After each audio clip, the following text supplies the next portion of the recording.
What's up, Vulcan? Ardich lock, underdog lock. There are a few L words, Vulcan, that I would use on this card. But underdog, I don't know if I have an underdog lock. I have an underdog that I feel pretty confident in, especially with the number. Now, Moyes will tell you Kazama lock. Yeah, I think he just flattens him. That's Moyes' lock. Mikey O is going to smoke Chidi to the body. We'll see.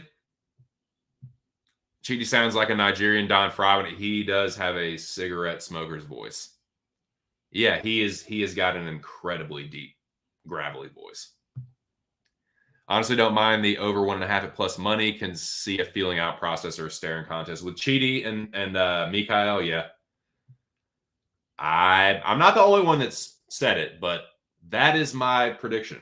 That will be my fucking prediction on the pub contest. I'm taking Chidi by sub, dude. I think he clubs and subs him. Like, Mikhail is pretty tough. He doesn't really get sparked out like that, but I've seen him get wobbled before. And with that big reach advantage, I think Chidi's more dangerous in the clinch, too. Mikhail's probably the better boxer. Chidi's the better kickboxer to me, though. So, yeah, give me Njokuani. I could see him hurting Mikhail with a knee, getting that front choke. We'll see. We'll see, man. All right, so back to the stare down reaction thing. But yeah, I think this is one where the size and the overall striking skill in general will make the difference. Now, Garrett Armfield, Toshiomi Kazama. I thought there might have been a little underdog value on Toshiomi earlier in the week, but then I kind of thought about it more and I taped it a little bit, and then I was just on Armfield. Armfield, I think, is the dude I was thinking of that fought Onama without looking at the topology, I think. But anyways, man, I think that Toshiomi, he could find a sub. He is like a scrambly, opportunistic grappler. He definitely is that. Like, if he finds a way to like use a like Imanari rolls into a leg lock and scrambles onto his back, like I could see him getting a spider monkey-esque choke, but like, nah, I think Armfield's probably gonna knock him out. Now, Vulcan, if you're still in here, this is my underdog of the card. War Lucas Bresky. Let's fucking go. I think, like my dude Aaron the Dog MMA likes to say, Lucas Bresky is the better mixed martial arts fighter. He is going to BMF Waldo Cortez Acosta. I do not think Cortez Acosta is that great of a fighter. I think he is a pure boxer and just an okay one.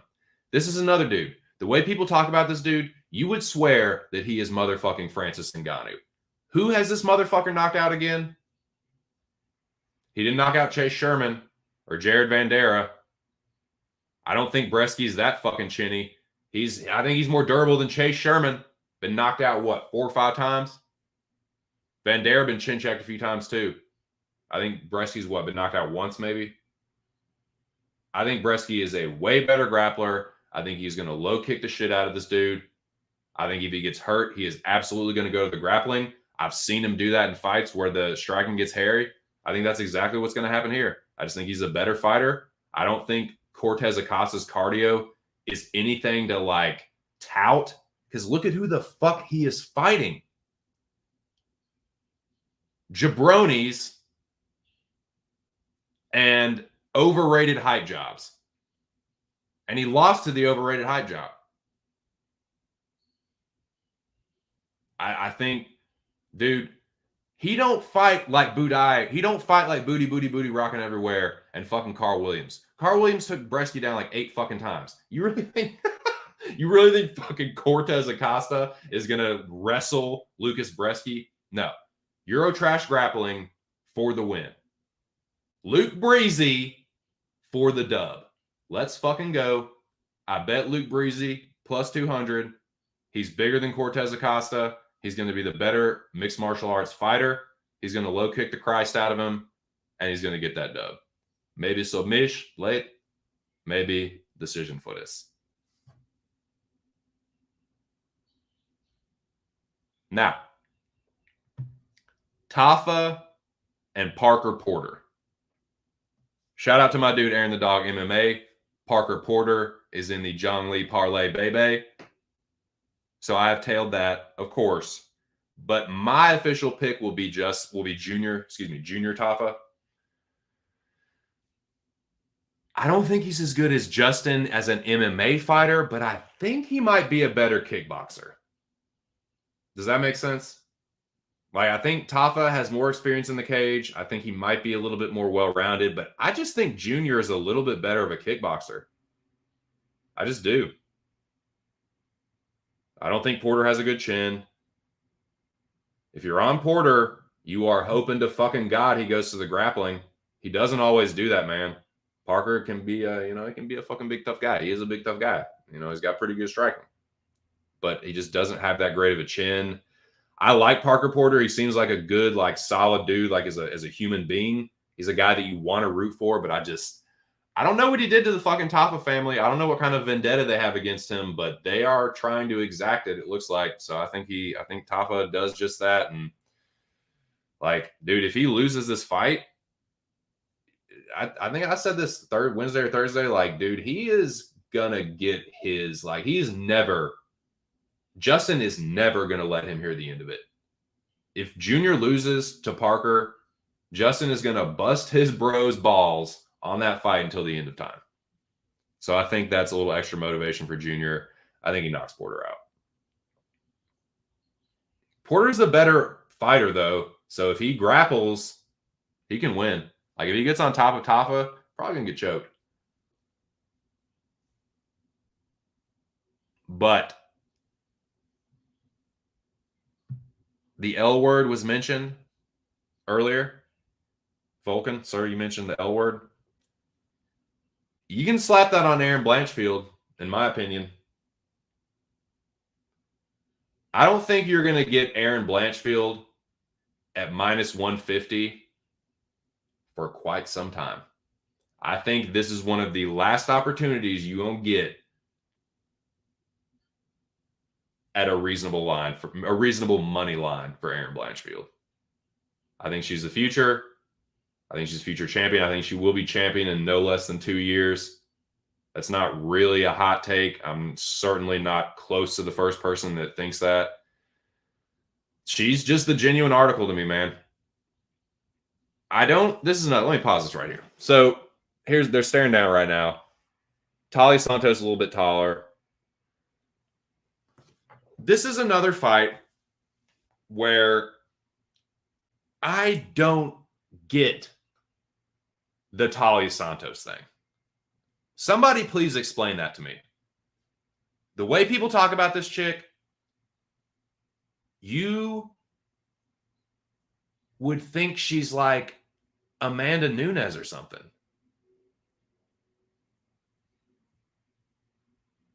She has knocked out no one, and she submitted JoJo.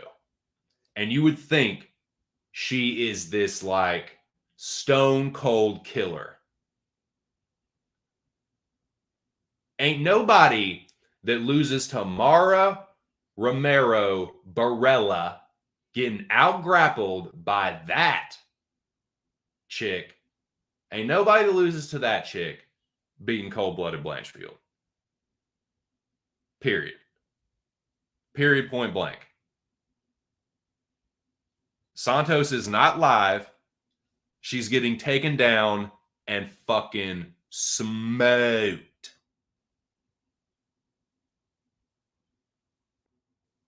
Smoked. She's getting choked in a round. One round. First round. One takedown. She's getting choked. End of story. End of the fight.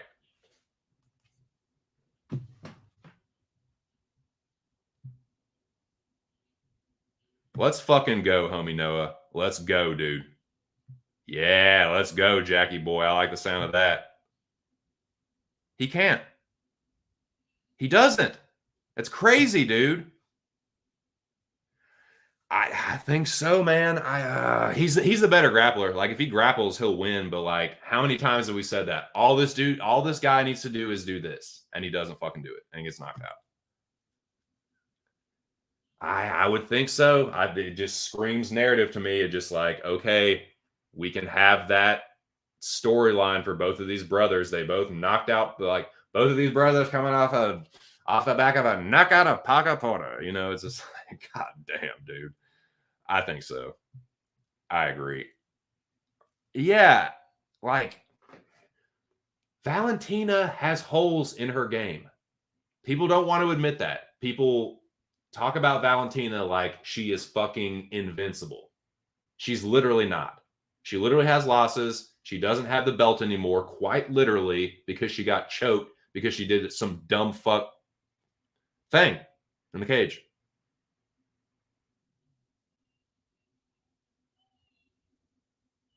There's visual evidence of Valentina getting out grappled more than once, more than twice, more than thrice, more than whatever the fourth what you know what I'm saying.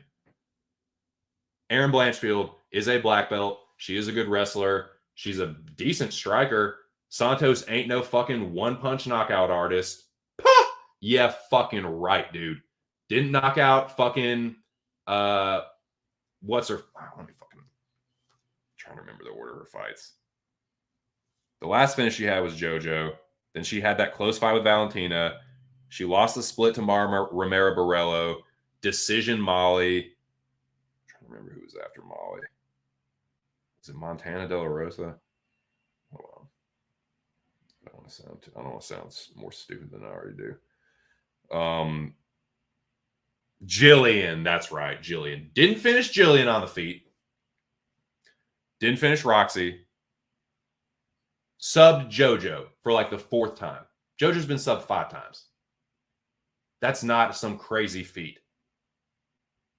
And then had a close fight with Valentina. Is that what it is? Is the close fight with Valentina?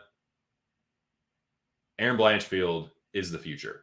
Valentina is the past. Quite literally.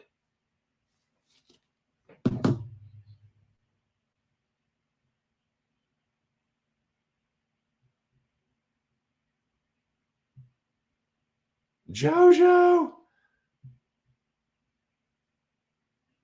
Too much Iceman around JoJo and Santos. There must be a connection. Oh my God. Is that the Iceman pick this week? Great day. Will you? I've already been on camera before, dude. There's one on this channel. You missed out. You should have been around the YouTube boxing community 2018, 2019. You could have seen this handsome face, you know? Don't know what to tell you.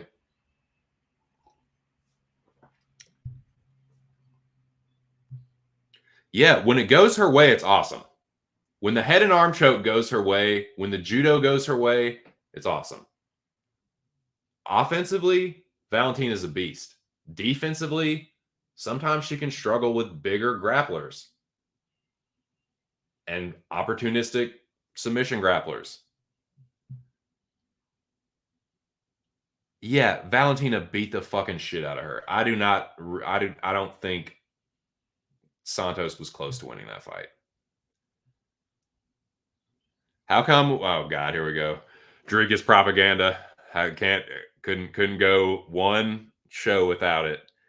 Jackie Boy says, how come when Dricus tries and fails a lateral drop on Tavares, he's a bum, but when Valentina fails one on Santos is because Santos is a strong INDP woman?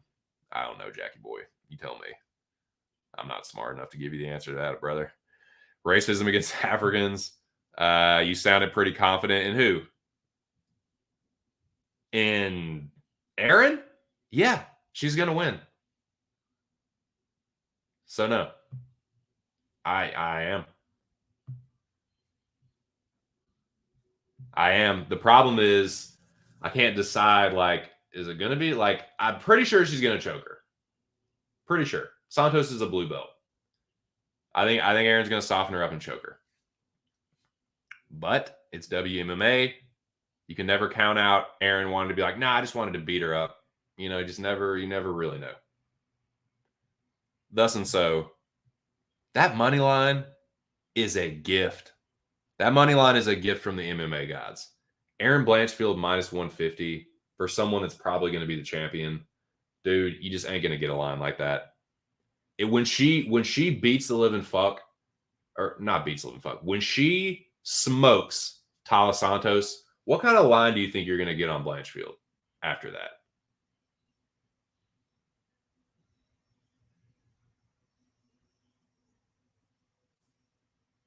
I mean, I guess it won't really get crazy until she becomes champion, until she beats someone like Valentina. You know what I mean? But man, you're just not gonna be able to get lines like this on Blanchfield for very long. So you just take the opportunity while you have it. I think so. Yeah, she's a fucking blue belt. When a Henzo Gracie black belt with beast wrestling and killer fucking instincts, newly developed killer instincts, mind you, but still, point still stands. When this fucking Henzo Gracie, when this mean ass Henzo Gracie black belt gets on top of Tala Santos, the night will be over in short order for Tala. She's going to pop, pop, pop, soften that bitch up, slip the arm under the neck. Good night, Irene. Good night, nurse. Good night, sweet princess. The fight's over. You've been choked. I mean, what's going on? What's going on for that? All right, let's move along.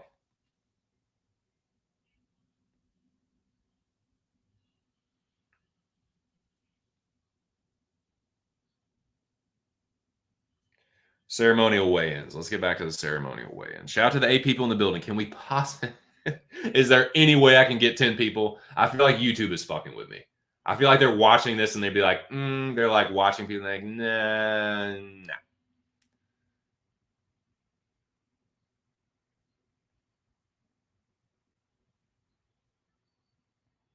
Yeah, I don't think Santos is as dangerous on the feet as Andrade.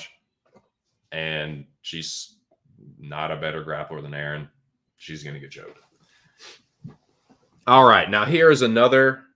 I've used the L word with this gentleman throughout the week. I think this is a setup. I just got through talking about how I think Blanchfield is the future, and I think she is. But the fact that they put Renya on the card ahead of her, what do you think? What message are they sending? I can tell you what message I think they're sending. I think they want Renya Nakamura in a showcase spot. This is an Asian card, Singapore, featuring an overwhelming majority of Chinese, Japanese, and South Korean fighters.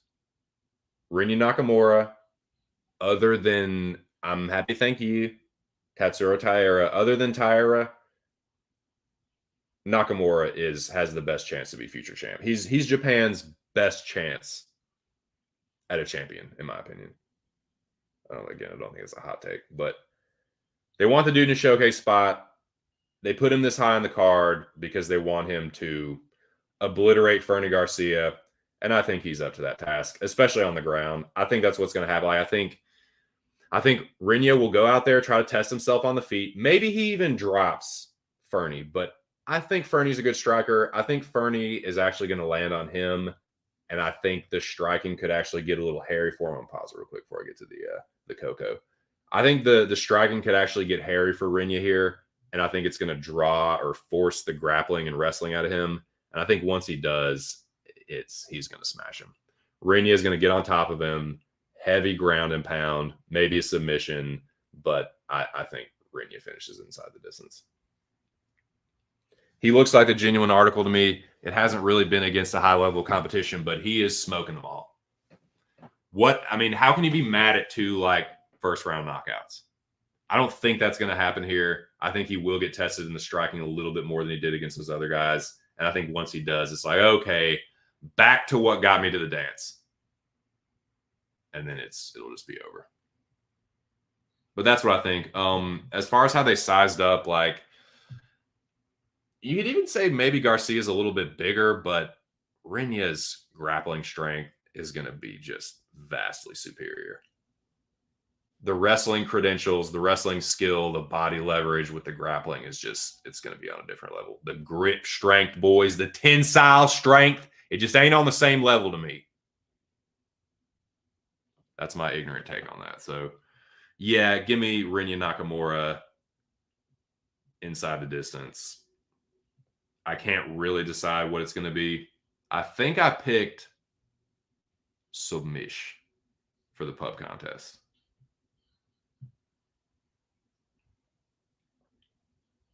A boxer who can't box. Yep.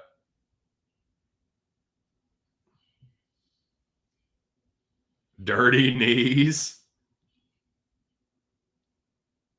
Dirty knees. Oh, man. Jack is a funny dude. Well, Jackie boy, we're at the Coco. Once again, like the Goff fellow, like Jared Goff. I'm just kidding. I can't remember Billy Goff, is that what his name is? I keep wanting to call him Jared Goff. The Coco is where we're at.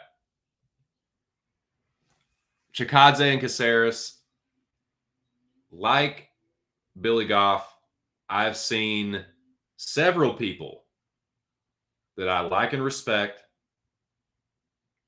as both people and handicappers, predictors, or whatever. I've seen several of those barrages on Alex Caceres. I guess it's the number. Caceres has been looking pretty good lately. I just think it is night and day with the striking. Caceres is a serviceable striker against grapplers. Against other strikers, nah. Nah, dude. I understand Giga has losses. He got choked by Austin Springer. That's not a good look. Alex beat Austin Springer. But, man, like, Giga does have pretty good takedown defense. Alex Caceres is not Mr. Division I wrestler. He's just not, man. He's an opportunistic guy. He's going to need to hurt Giga, I think, and I don't think that's going to happen. I think Giga is going to fuck him up. The more I think about it, I think Giga is going to body him. I think he's going to Giga kick Alex Caceres. I just see Caceres getting folded. And everyone would be like, oh, Giga's back. And then he gets his ass beat in a step up. Like, they'll give Giga someone. They'll overcorrect. But I said it Thursday, man. Caceres, and I was going at it with Aaron on Wednesday even. Like, I just think he's a fucking jobber. He's a serviceable jobber. He's a very experienced jobber, but he is a jobber. He cannot get above a certain fucking level. He cannot beat above a certain fucking level. That has been proven so many fucking times, man. He is a middle of the road journeyman, jabroni, jobber, whatever the fuck you want to call him. I think Giga is a little bit above that. I get people don't like Giga. His personality and his cockiness and arrogance turns people off. That's fine with me. I just think he's a way better striker. I think he's good at distance management. The way that Caceres fights, he doesn't have the firepower to threaten Giga with pressure. If he pressures Giga, he is going to walk onto something nasty. He just is. I think Giga's going to chew him up. I don't even like Giga that much, but like this, I don't understand the Caceres love this week, dude. I just don't get it. Like I said, people I like and respect are all over Caceres. I'm tailing the John Lee. Caceres is in that, so I'm hoping for the sake of the John Lee that I'm wrong here, but I'm worried about Caceres against Giga in the striking here. I don't think it's really comparable. Oh shit, dude, the connection. The Nah Parlay connection. I know. Jared Goff gave it all up to fight. Yeah, finish that sentence. Against more jobbers. Diaz.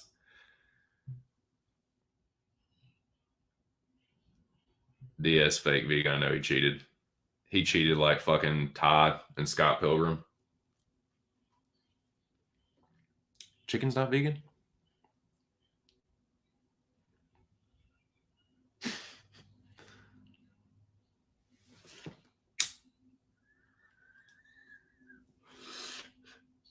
Gelato isn't vegan? It's milk and eggs, bitch.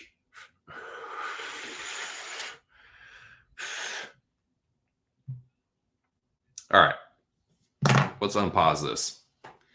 Let us check out the most pointless fucking booking, the most inexplicable fight order of the whole card. Why? Oh, why is this fight that has already happened not competitive? What is the need for the rematch? What is the need for getting placed so goddamn high on this card? What the hell is even that? What is this fucking fight? We've already seen it. We saw what happened. Why are we being subjected to it again? For what? For what? Why do we need this fight? Because Anthony Smith is a fucking shill? Is it like Anthony Smith's contractual obligation to be slotted this fucking high in the card? That's the only reason I can see. I can understand Nakamura because, like, from a marketing standpoint, like, okay, this is an Asian-centric card. Like, we want one of the top Asian prospects, future, like, contender champions, whatever. We want him high on the card. I get that. I don't get this. This seems forced. This seems like, again, like maybe a contractual obligation, or just like throwing Smith a bone for being a fucking company man. I don't know. It just doesn't make any sense. I got Anthony Smith, though. I still kind of feel the same way that I did after watching it the first time. Ryan Spann is still chinny. Smith is too, but again, I talked about it this week. I don't think Spann fits the bill of dudes that break. You have to break Smith. Ryan Spann is not a break you kind of guy. He's a catch you early, or you're going to whoop his ass probably. A good fighter will. I think Smith is a good fighter. Borderline great fighter. I don't think that's crazy to say. Ryan Spann's a good fighter. I just think his wins are like very conditional. Like, I think he's fought enough. We've seen enough footage on Spann that like a pattern has developed. He comes out of the gate hot. He's very dangerous in the first round, and he fades. It's not like that's every time. He has gone to decision before, but for the most part, against a good fighter, a good solid striker, or a well-rounded fighter, he'll come out of the gate hot, and then he'll fade. He didn't even come out of the gate hot against Smith. Like, Smith was outstriking him, hurting him with every fucking punch that he landed. I don't see why people are just like, nah, Smith has fallen off a cliff. He didn't get smoked by Johnny Walker. He certainly didn't get smoked by Johnny Walker like Ryan Spann did. Johnny Walker finished Ryan Spann. Didn't take him that long to do it either. Smith, yeah, like he sounded crazy and like he was saying all that weird shit, but it was just kind of like a point fighting match. That was a pretty gay fight, honestly. Like that was a fucking like a really whack fight to watch. Smith and Walker, it was the snoozer of the night. It was a really lame fight. I don't think that means that like Smith is going to go out there and get torched. Like that same dude got rid of Spann a lot quicker. I think Spann is still kind of a head case. Still the same dude, pretty much dangerous early. I don't think he has morphed into some like completely different fighter since he fought Anthony Smith. Like, I think he's still kind of a front runner. So I see no reason for Smith not to hurt him and put him away again.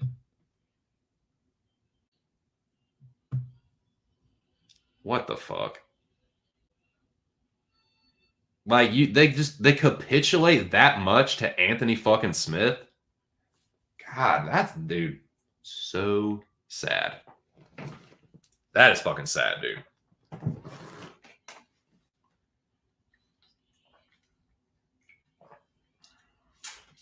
I can't say I hate it though.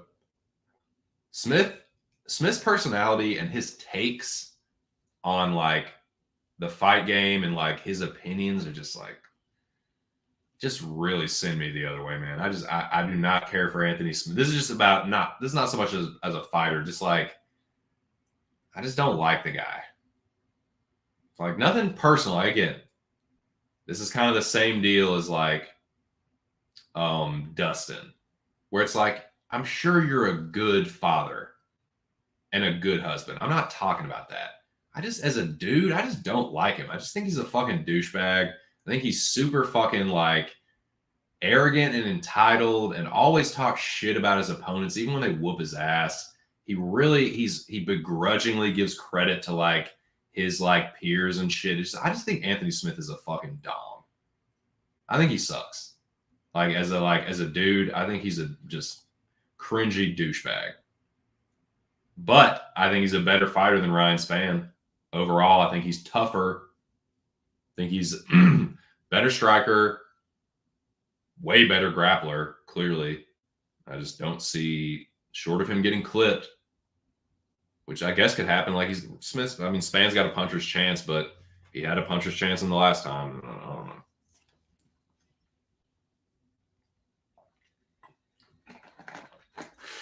I agree, Noah, and that's fucking corny. That's really corny. Like, how long are we going to give that dude credit for that? Who cares?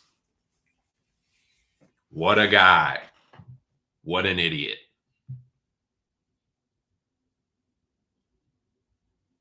It just doesn't make sense. I guess so. That's really lame, though. I'm saying, dude, literally could have changed his life. And you never know. Maybe that would have like given him that extra sauce at the time. Kind of like Aljo, where he like believed it, started to believe the bullshit. I don't know. But I do know this. We're at the main event, gentlemen. This is another quote unquote L word of the card for me. Well, I didn't really talk about how Smith and Spann stood off, but who gives a fuck? We've already seen it.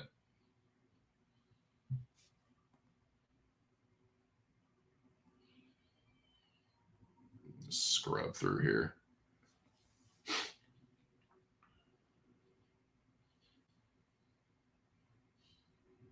God, they are pushing these little Envoy games hard, man.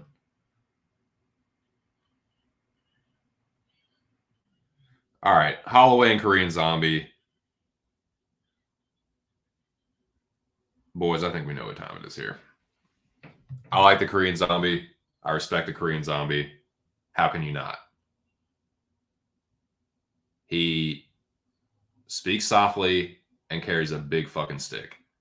Chan Sung Jung's a bad motherfucker. But so is Max. And I think Max is at a higher level of skill. As crazy as it sounds, too, Max is taking less damage, man. I know that sounds crazy. Oh, he get hit so many times. He gets hit so many. Like, he's just a more durable guy. And I'm sorry, like, he hasn't been knocked out 4 times. That's damage too, man. I don't give a fuck if it was 200 punches or 1. Chan Sung has been not only, and these are not just like, they're not all 1-punch knockouts.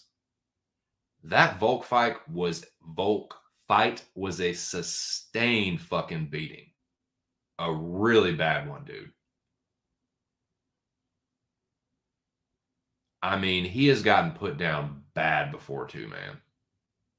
Slumped by Yair in a fight he was winning. Knocked out by Aldo. Like, everyone goes on and on about the damage that Max has taken. Jesus Christ, has Chan Sung Jung taken some damage in his career. And been worse for it. Been worser for the wear than Max. I don't give a shit what people say. Holloway is still the fucking Iron Chin of the UFC. I don't give a good goddamn what any of you motherfuckers say. Max Holloway is the fucking dark matter, granite chin, kiss my ass with Vittori or any of those other dudes. They ain't Max Holloway. And he has taken more punishment than Vittori and still hasn't gone down.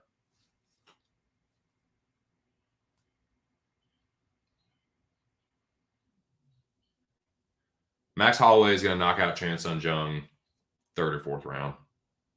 Maybe sooner, man. Max is fired up for this fight, dude.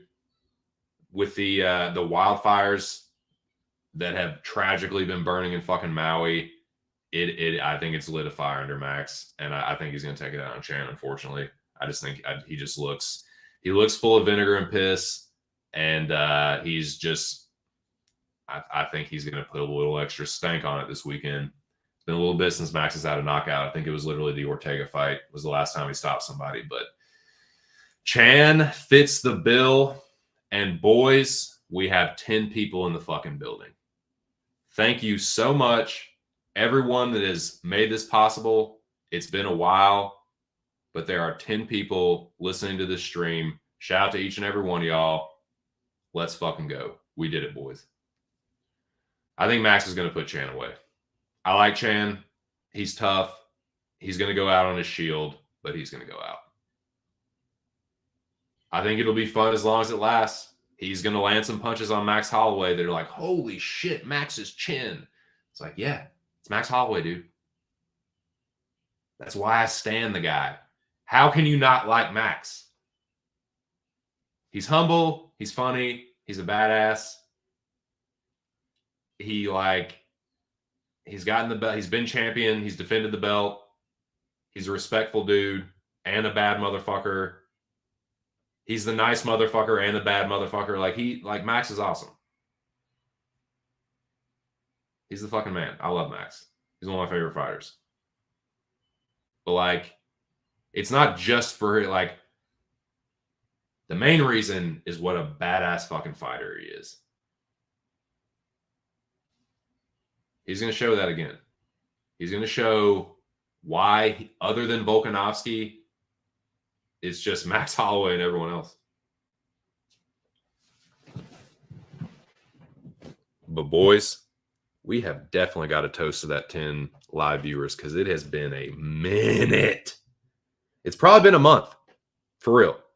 It's probably been a fucking month. Yeah. Yeah, that is true, homie. Homie Noah with a really good point. Hey, man, you look at how the Yan illegal knee just opened up the multiverse. The same thing could have happened, man. It would have ripped a hole in the fabric of space-time, and you just don't know what the consequences can be after that. You're talking about paradoxical loops and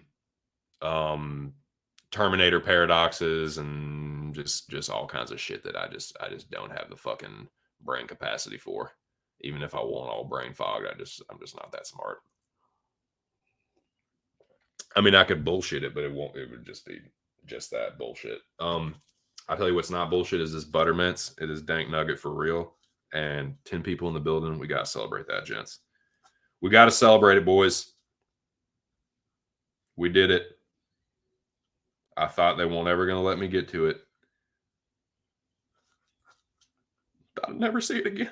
Thought I'd never see that 10 live viewers again, boys. Getting a little emotional.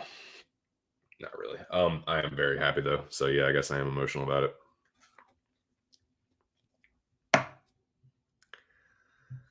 I think it is going to be positive, Jackie boy. I think it is going to light a serious, no pun intended, man. I think it's going to light a fire under Max. I'm seriously, seriously, no pun intended with that. I'm not trying to joke about those wildfires because that's bad fucking news, dude. And I hope they get it under control as soon as possible. Same with the Canadian wildfires that were burning. Like, wildfires are horrible. Can't think of a worse way to go than fire. And having your home, like any kind of disaster like that is just destroys people's homes, like with no recourse is what it is. It's tragedy. But I think is going to really invigorate Max. It looks like he is full of vinegar and fucking piss. And unfortunately, I think he's going to take it out on Chan. Unfortunately for Chan Sung Jung fans, like, you know, I consider myself a Chan Sung Jung fan. Again, he's another one of those guys. It's like, if you hate the Korean Zombie, there's something wrong with you. If you hate Max, I understand if he's not your favorite, but if you hate Max, if you hate the Korean Zombie, just look yourself in the mirror and ask yourself some deep questions. Woo!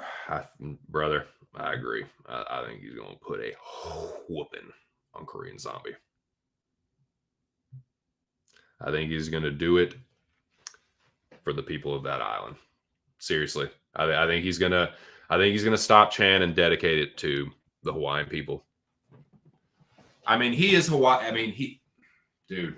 Some people will say BJ Penn, but like Max is the people's champion of Hawaii to me. Max has carried that torch. Like, I'm not trying to dog BJ, but like, and Max isn't that old yet, but BJ got some demons, man. Like, unfortunately, he's tarnished his legacy to where like, and like, you just look at the level of competition too. It's just like, man, like, yeah, he's got some crazy accomplishments, but it's in a different era, and it's just not still doing it. And you're not like he's not doing himself any favors. Like, yeah, other than Max, it's certainly BJ, but Max is the people's champion. He is Hawaii's champion to me. He's the one that truly like embodies like everything good about the Hawaiian Islands, like everything you like about Hawaii. You know what I don't even know what I'm trying to say, but yeah, he is that dude for Hawaii. Gentlemen, once again, everyone that was in here when we hit 10, everyone that came in here to make it to that number, once again, thank you. Cheers, boys. We done did it again.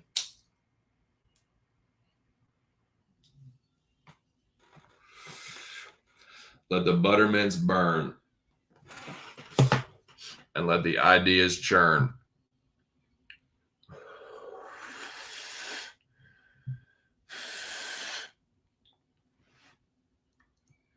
Is a no-brainer if you're watching this. Ha ha ha ha ha ha ha ha ha. I'll give you credit on the deep dive. Surely you jest, but I will give you credit on the deep dive, Jackie boy. So, now that we've made the picks official, let's get greasy, boys. Who's going to do who to what? Where are we going to make our money this weekend? What are we going to be bragging about on, well, tomorrow morning? What are we going to be flexing about? Let's get fucking greasy. I'm going light this week, but I have prepared myself a greasy little UFC Singapore slate. And I'd like to share it with you, if you don't mind.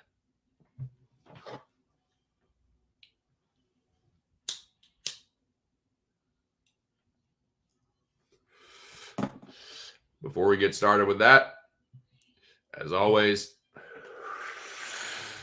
case there's any new heads in the building, if you came here looking for gambling advice, you've already lost. You have already lost the message. You've lost the plot. You probably lost your ass too. If you've washed ashore on this channel looking for an edge, I would steer you in just about every other direction. There are a few people in the chat that I wouldn't steer you towards before myself. You know what I mean? As far as like gambling goes, I've got one of the highest rated ranked dudes on Bet MMA Tips is literally in the chat right now. You'd be way better off asking Jack for betting advice. Or Moyes. Anybody, man. Like, all these dudes have been betting longer than me. I'm just sharing with you what I am going to be betting. Please gamble responsibly. Call that number if you can't.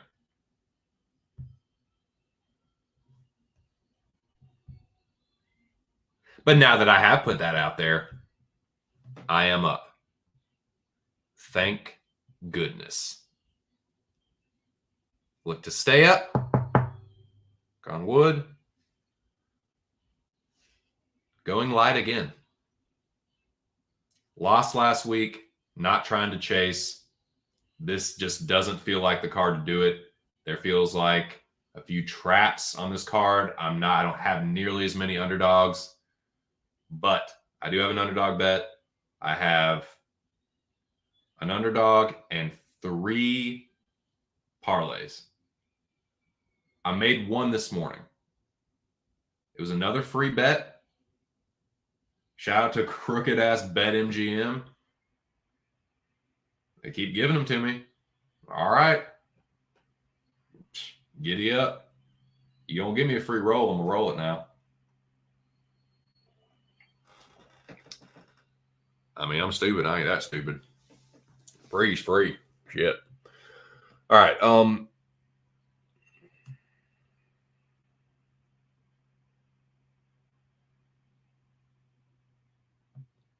I do believe that I have these in chronological order. I think.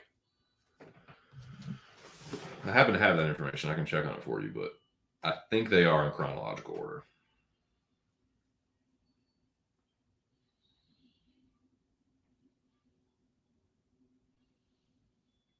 BetMGM, the current pariah of the sportsbook world. Yeah.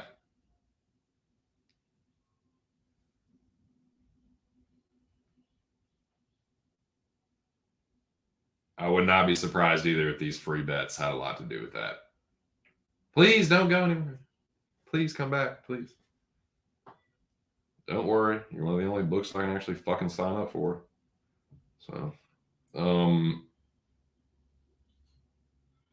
let's see. When did I place this one? Okay, that was at 9 a.m. I almost placed on from 4. I think they're probably in order. They probably have it in order. Yes. Okay.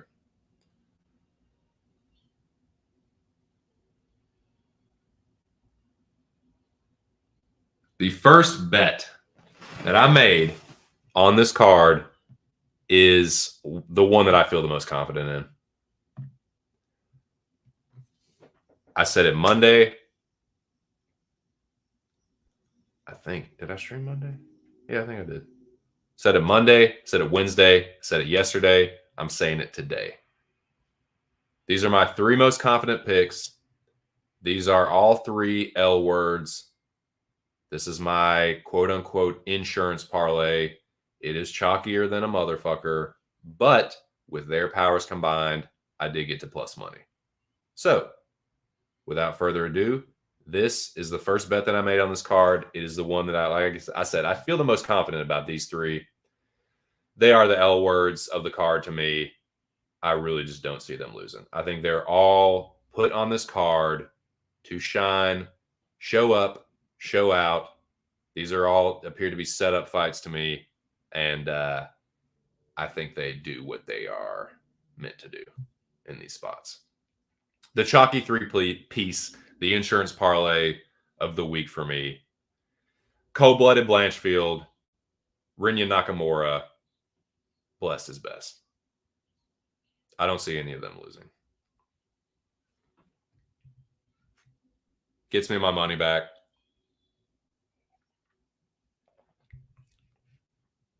That's all I'm risking on this card. Anything more feels forced. That's what's kept me in the green, boys. Not getting ahead of myself. Not getting discouraged. Not letting myself sink further and further into the fucking ocean of losing. Treading water. Not panicking.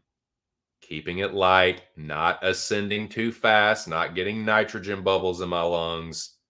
Just slowly and steadily swimming back up to the surface. Treading water. We're going to stay above water too. That's why I'm only risking a unit. So if I lose everything and I look fucking stupid like I do a good bit of the time, I'm still going to be up. Slow and steady is going to win the race for 2 cents. That is my mantra. I'm not telling anybody else to bet like that. People wouldn't listen even if I did tell them to bet like that, because that's just me. That's just what I do. Just keep treading water. Keep that head above water. You know? I think that gets me my money back. But this is the one, boys. This is my underdog this week. I laid out the reasons that I'm picking him. I think he's the side. I think Cortez Acosta is overrated. I think he's one-dimensional. He's a boxer. Maybe he hurts Bresky. I just think that even if he does, Bresky will grapple with him. He's the better grappler. I've seen him do that. I've seen him get buzzed, push his opponent to the fence, get around to that body lock. I think it's just going to be body lock trip, lay in side control, look to maybe pass into full mount. I don't know, man. I just think he's the better fighter. I can see him having success in the striking too. He's a more well-rounded striker. Acosta's a cleaner boxer. He hits harder probably. But, like, I've seen Bresky hurt people.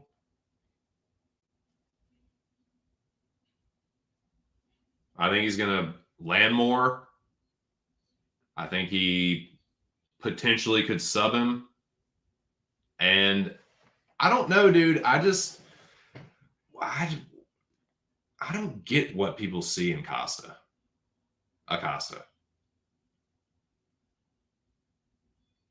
He had 15 minutes of pity-pat puss fighting versus 2 dudes that are there to be chinned.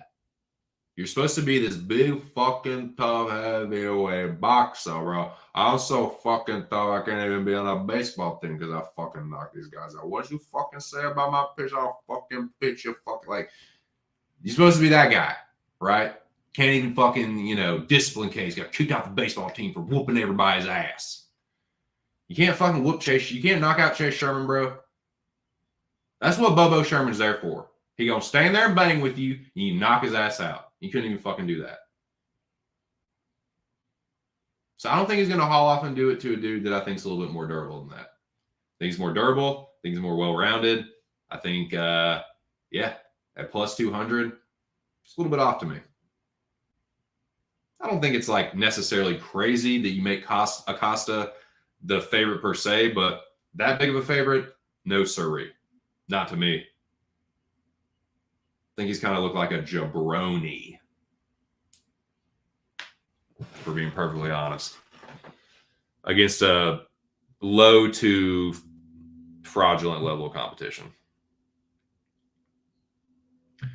Dude, I am saying, type it again for the people in the back, dude. Are you saying what it's not, what it's like now? Because that money line is, you just ain't going to get it. A year or two from now, boys, you are not going to get that Erin Blanchfield money line. Not even close. If she wins the belt, kiss it goodbye.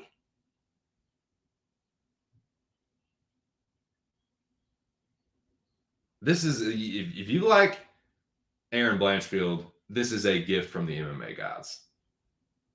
It is basically like, look, this is so sexy, you don't even have to guess how she's going to do it. She's just going to do it. That is just a parlay piece if there ever was a parlay piece. No-brainer parlay piece is Erin Blanchfield.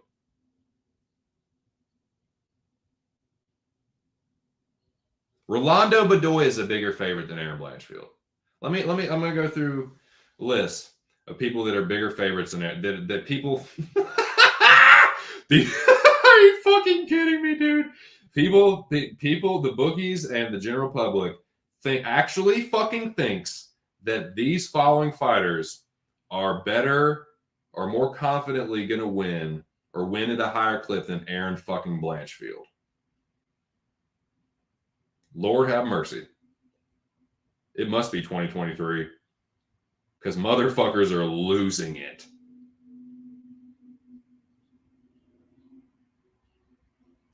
Sungwoo Choi is a bigger favorite than Erin Blanchfield. J.J. Aldrich is 4 times the betting favorite that Erin, or maybe more than that, the betting favorite that Erin Blanchfield is. What's that? What's that, baby? What's going on for this? Holy shit, this is a damn thing. Rolando Bedoya is a bigger favorite than Erin Blanchfield. This is a fun game. Waldo Cortez Acosta. Waldo Cortez Acosta is going to win at a higher clip than Erin Blanchfield. Okay.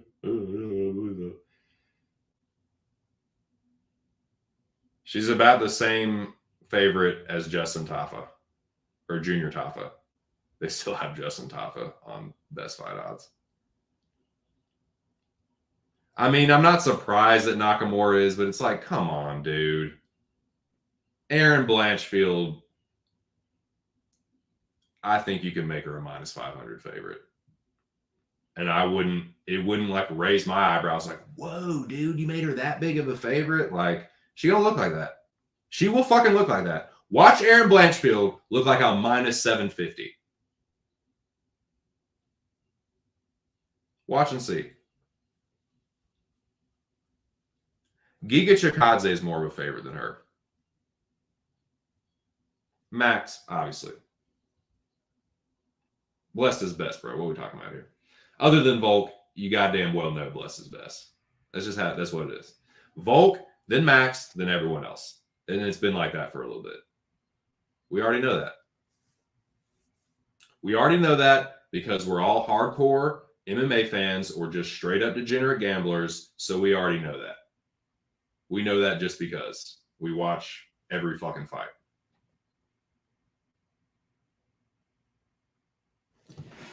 That is mental fucking retardation.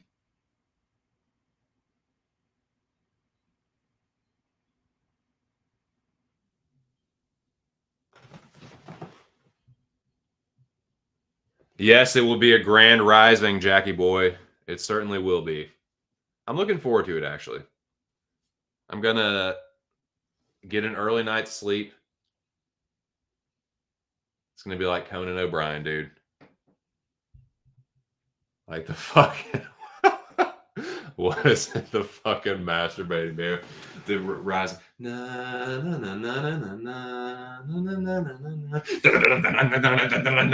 that's what it's gonna be like, dude. Just off to the fucking races.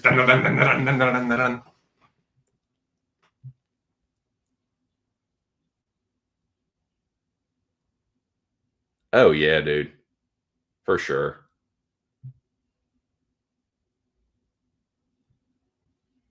That make no sense at all. How do that even work?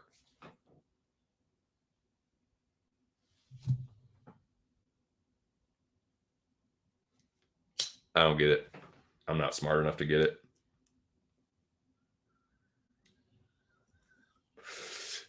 That's big brain thinking. That is big brain thinking. And I don't even know. Round eye. The Guaylo parlay. Jesus Christ. Hey, I want to get canceled. Hey, I want to get 10 viewers in here and then get canceled.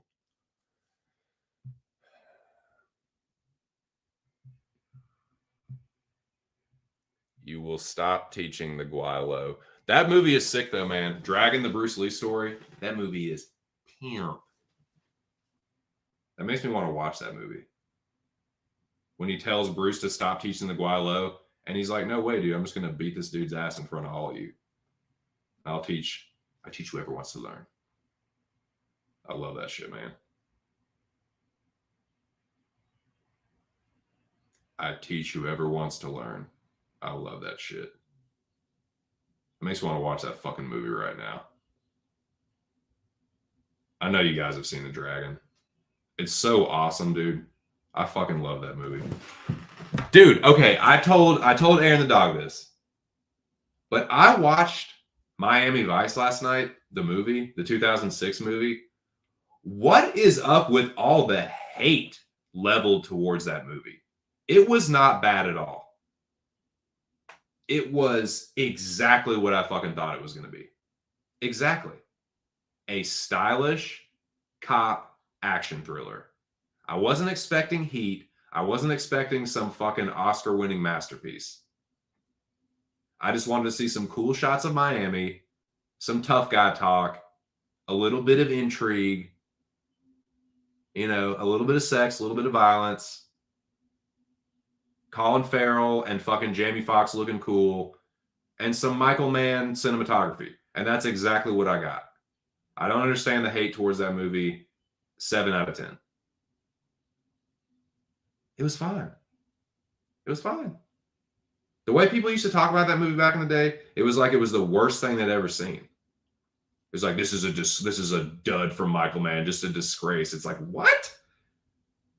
It's just you. Why are you holding every one of his? They're not all going to be Manhunter. Not every Michael Mann movie is going to be Manhunter or fucking Last of the Mohicans or The Insider. They're not all going to be fucking Collateral. Like, it was fine. Miami Vice was good. Fucking Black Hat was fine. I didn't get the gripe with that movie either.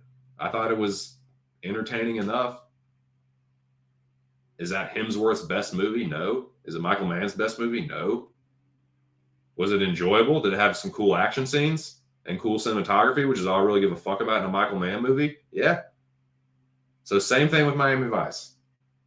Perfectly watchable. It's on Netflix. If you just need a fucking 2-hour distraction, there's worse ones. Gong Li's in it, looking all sexy. You know? I didn't mind the like romance between her and Farrell. You know? I thought it worked for the movie. 7 out of 10. I don't get it.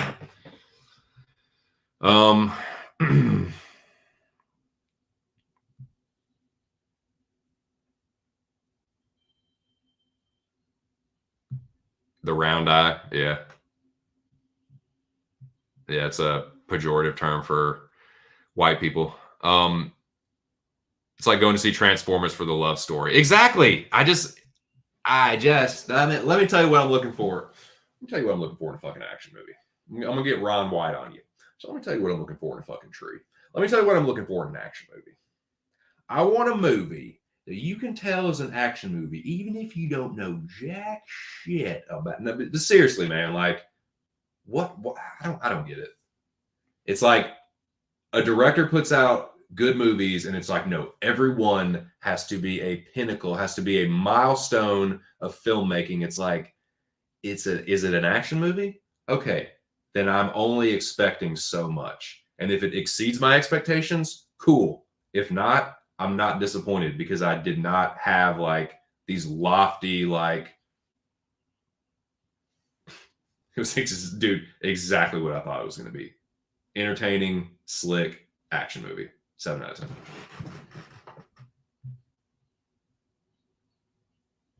Now, speaking of Aaron the dog, I told Aaron the same shit like that. I was like, why is this movie so hated? I don't get it. Speaking of one Aaron the dog, as I am one to do every week,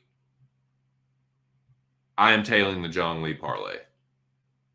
The odds for the Jong Lee Bebe parlay this week are real tasty. Aaron the Dog's UFC Singapore Jong Lee parlay Bebe. Porter, Stone Cold, cold-blooded, Rinya Nakamura, Leroy, Lionheart. Porter, cold-blooded, Nakamura, Leroy, Lionheart. If it hits 2.6 units, and that is my fucking night.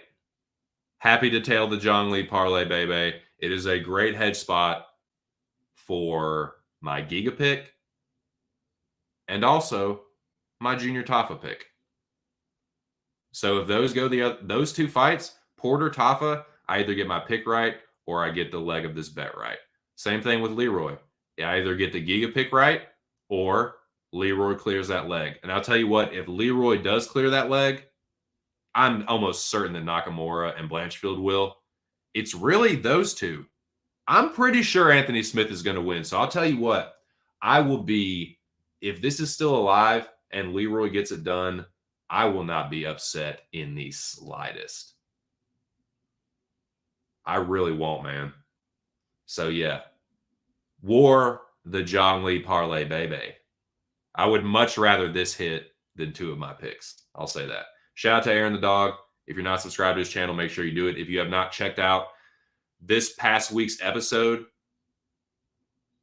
of his UFC breakdown, it was Aaron, your boy, Jewish Better, hell of a stream, high times, good times. Let's fucking go. We're all going to get rich, boys. We're all going to kill it this weekend. I can fucking feel it. Now, this that I'm about to show you is the latest addition to my slate.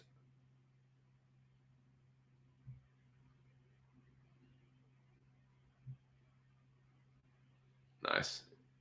Yeah, Bloodsport's tight.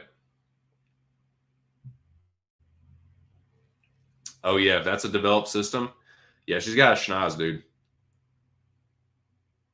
She has got a schnoz. Span coming for Smith's family. Great.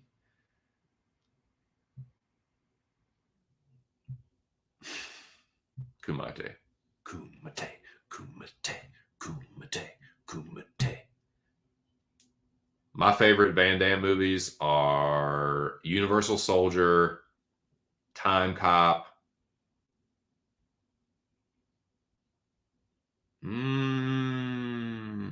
Bloodsport would be top 5 for sure. It's just too much of a classic. But it's not my absolute favorite. I actually like The Quest. It's not like a great movie, but Time Cop would be top 3 probably. Yeah, I'd have to say Universal Soldier, Time Cop, And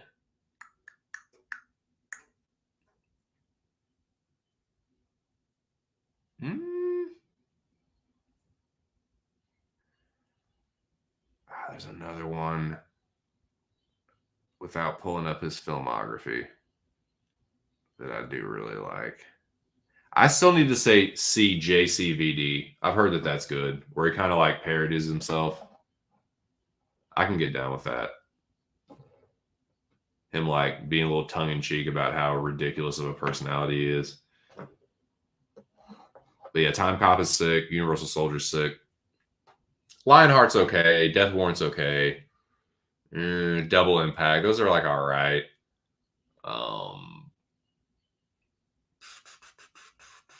Street Fighter, dude.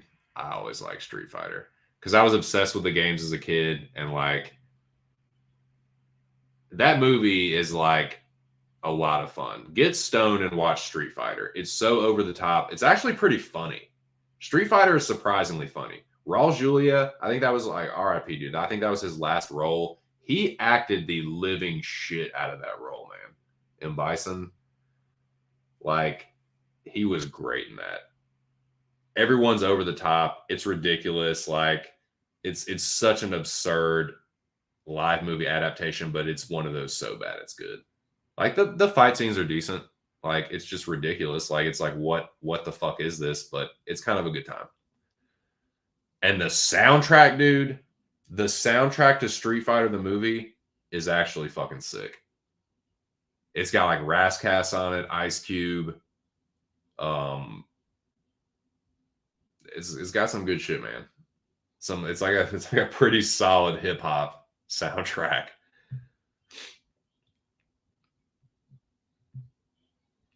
Yeah, Time Cop's sick. I love Universal Soldier, man. Him and Lundgren are great in that.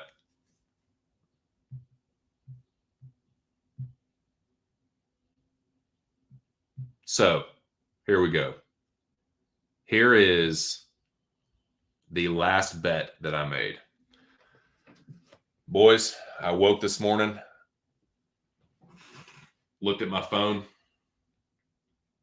and I seen I had another free bet from everyone's most hated online sportsbook, BetMGM. And I took the bet and I made it. I placed it. $10 free bet. You want to know what it is? I considered several different options. I was like, well, maybe I take a shot on one of these underdogs that I predicting to win. Like maybe I take a shot on Smith. Maybe I put $10 on Smith. Like, nah, dude, I don't even like Anthony Smith. Like, yeah, it'd be good to make some money, but just like, man, I talk too much shit about the guy. I just wouldn't feel right about that. That wouldn't feel too greasy. So then I was like, okay, why don't I do like Blanchfield? Like, why don't I go, okay, Blanchfield by sub or like Blanchfield by TKO? But then I was just like, I don't really know what she's going to do. She's going to fucking win. And I'm almost positive she's going to finish. And I'm pretty sure it's going to be a submission. But then I was just thinking about it. It's like, no. The money line. Her money line is fine. So what I did is I took the Aaron Blanchfield money line and I made this a 2-leg parlay. And the other leg, I stuck on, of all the like finish props, this is the one where it just seems to be the most straightforward. Like, I'm pretty sure the writing is on the wall here. Given the circumstances, given the fighters involved, it just seemed like the most A to B. This isn't a super crazy long shot. This is relatively chalky. It's only a 2-piece. It is plus money, though. And with the $10 free bet, this will give me a winning night if it hits. I'm pretty sure it does hit because I'm pretty sure this is what's going to happen in the main event. This is the final bet I made. Chalky 2-piece. Blanchfield, and Max to knock Korean Zombie out. I think it's going to happen. I think he's going to chin Chan. I think he's going to knock Chan out in like the third or fourth round. And the Blanchfield money line is just, it's so easily parlayable. You don't have to stress at all. Maybe Tali Santos does hang tough and Aaron just beats the shit out of her for 3 rounds. But she is going to win. Blanchfield is going to win. You can L-word that shit in.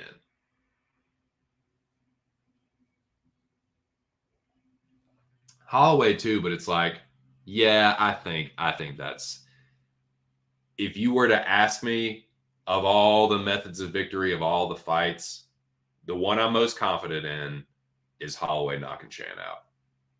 It just feels like he's going to make a statement.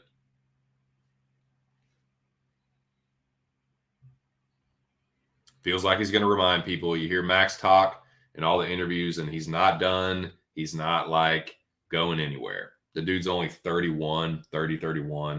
Chan's 36. He took such a drubbing from Volkanovski. Max is going to hurt him and stop him.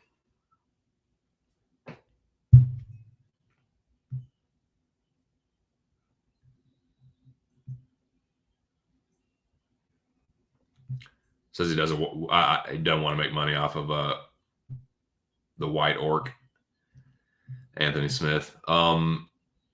Yeah, so that's my slate, dude. In the order, the chronological order in which they were made. The Chalky 3-piece, my dog of the week, the John Lee Parlay Bebe, and this final 2-piece. Free roll. That's what I think happens. Those are my plays. I have to piss, and I'll be right back, and then we'll see what's going on.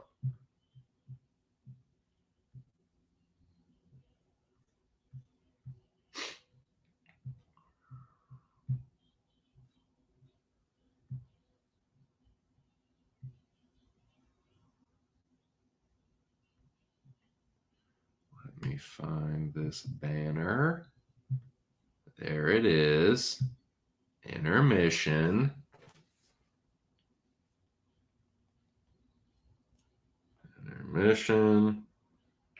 Fucking Garage Band.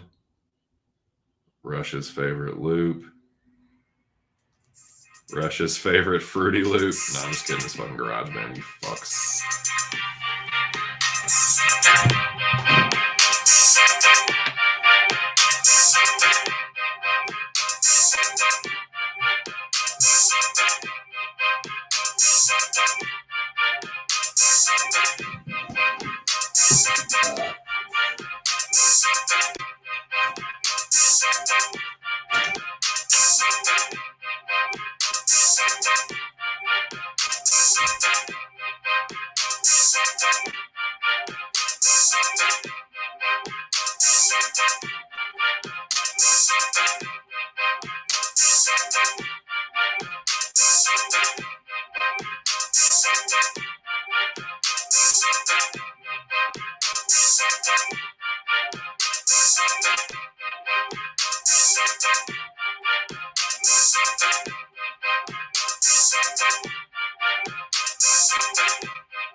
Mick, where you at?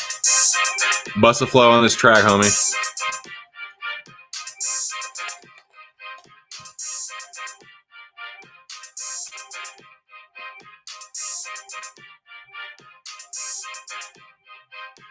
No banjo? Don't tell me that. Don't break my heart now.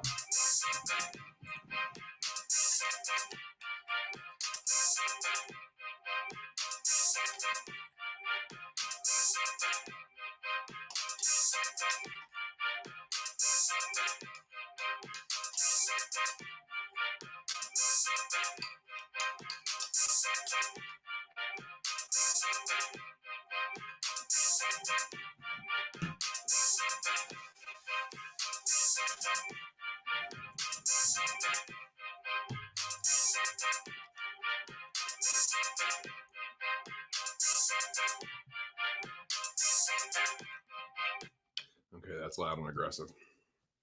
What's up, boys? I'm back.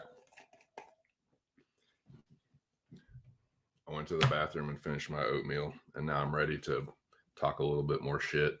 Just a little bit, and then I'll get out of here.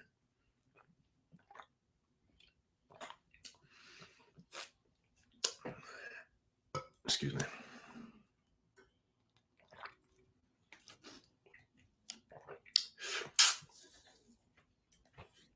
Yeah, man. Now, don't be telling me that there ain't no more banjo.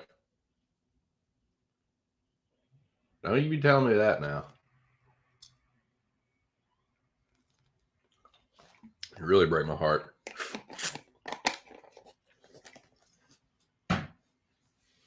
Nah, dude, I seen banjo. Like where did I see him? Was it in Patrick's chat? Shout out to Addicted to Combat. Subscribe to that channel if you haven't already. Yeah, Patrick was in here a little earlier. It might have been either in Patrick's chat or maybe a pub chat. I can't remember, dude. But I feel like I seen him like a few weeks ago.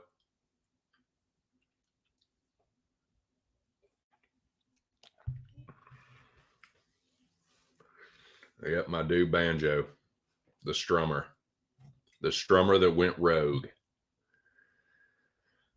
I was gonna say I have not seen Touche. I have not seen the potato chip eater, but I was gonna say I have seen Strummer recently. Yeah, I think Chav is gone for sure. I think Chav is for real gone. But I'd heard about touch sightings, and Jack confirming that, yeah, touch, you know. Hope all of them are keeping well. Yeah, Rush loves that loop though, dude. I think he said it was his favorite.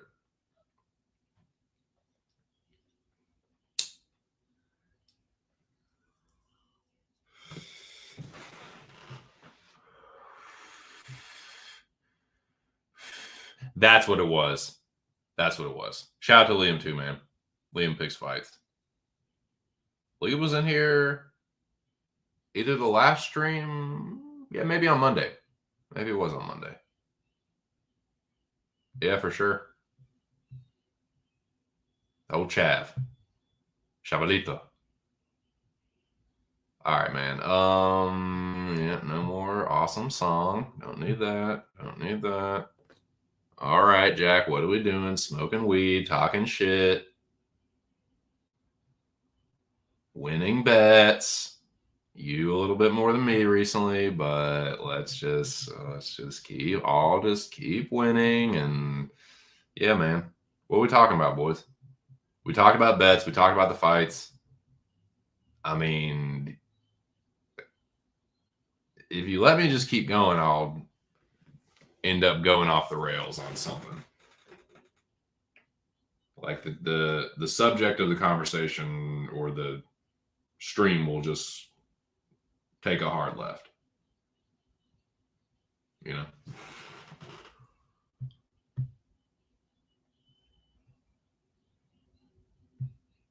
Yeah. That's ringing a bell. Yeah, he does love MMA Guru. Beanie Boy.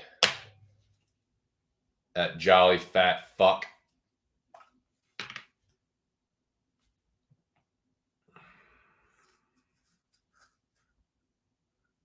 What's crazy is like I used to go in his chats every now and then.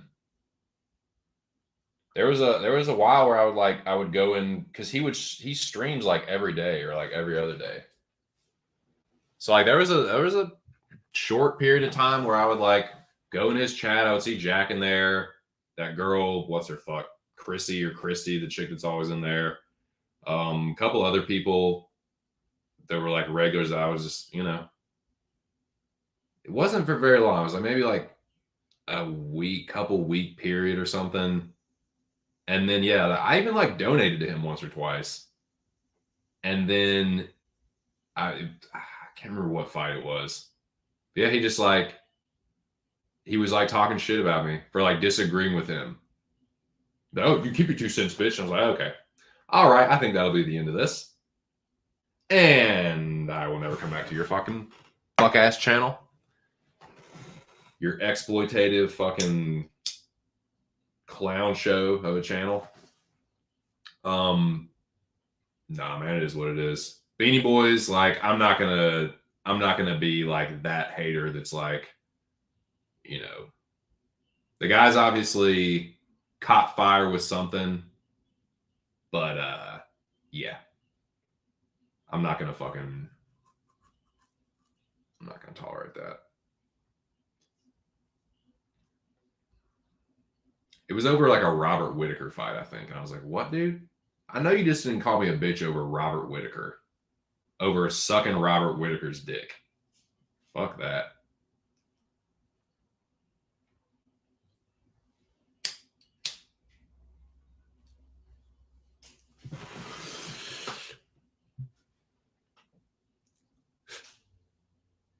Dude, crazy, man. Nah, it was no beef.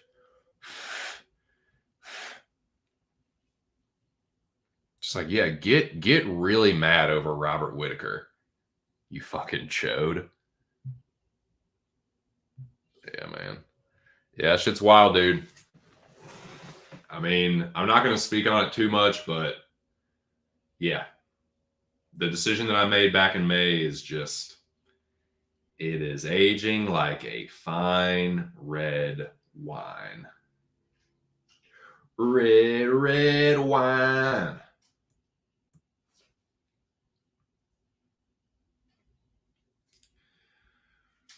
There's what's right and what's right, and never the two shall meet, or whatever the saying is. You know? There's some things that are just universal. There's some things that you don't do. There's some things that you don't talk about or joke about. And it's just like, that's why. You just don't. You just don't do it. Beanie Boy. No Split. Old Split. James McAvoy is trying to remember. I think Patrick might have done this is like the last time I saw him. But I think he's still, Prediction Guru still does his like weekly like video where he puts out his like predictions and bets and stuff. He's always been like a a weekly video kind of guy.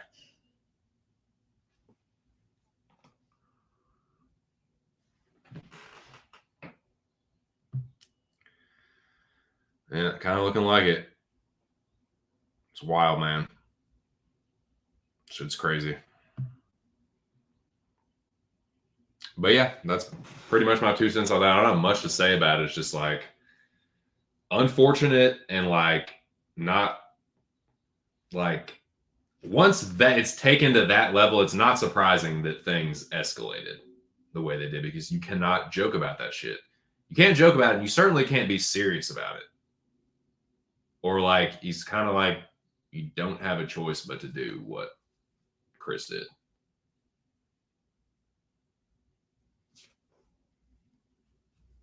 You know?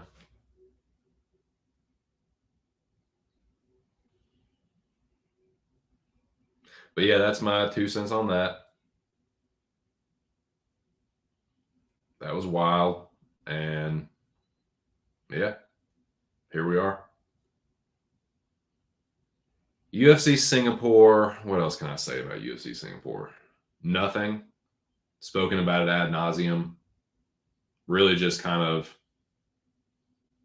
I don't know. See if there's anything else to talk about. If not, we'll probably start to wrap it up. Trying to think if there's any other kind of like current news that I could dish on real quick.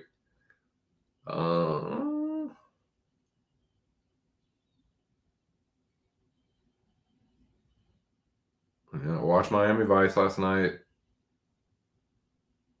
I'm gonna start Ahsoka, I guess. I don't know. The trailers look pretty good. I'm a sucker for well-made Star Wars stuff. The ending, like The Mandalorian, the finale was cool looking, but looking back, season 3 was kind of a letdown. So I'm looking forward to Ahsoka, but I'm gonna not let my expectations get too high. But the old lady and I might start that tonight. There was another thing. I do want to see Blue Beetle. Blue Beetle looks sick. It's getting pretty good reviews. So when I am no longer disease riddled, we are not far from the movie theater. So might just get real fucking toked up. Go see Blue Beetle. I wouldn't mind supporting a movie like that at the box office. Looks like one to see on the big screen. But what?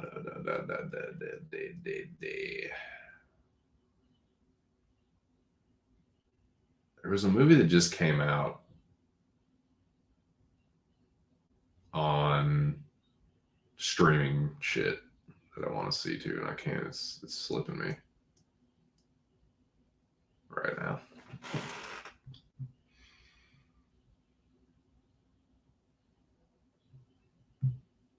Probably one of the best top to bottom cards for entertaining fights you could watch. This card? Oh, the one card. Sorry, I skipped over that. My fault. The one card was fire as fuck today. Definitely recommend that if you love knockouts. Nice. Yeah, I might check that out, dude. I'll punch in one. What I will say about Twitter is Twitter's pretty good if you just want to see like a replay of a knockout. So like if you hear that a fighter won by knockout, just type that person's name in Twitter. Someone will put a fucking clip of it up. That is one thing I like. So I will check that out for sure. Appreciate the rec, Jackie boy. But Rob says he's waiting for Aljo rematch and will sit out until Aljo gets his rematch first. Yeah, now they're kind of Marab doing a little backtrack, mealy mouth talking. Probably one of the best time. Okay, so yeah, 1. Definitely check that out. Sugar Aljo 2 going to go to a draw. Marab will be fine sitting out until he's 45. Yeah. Yeah, we talked about this Monday when I did the recap. I think Marab should be next. It sounds like he's going to fucking just continue to be Aljo's cuck.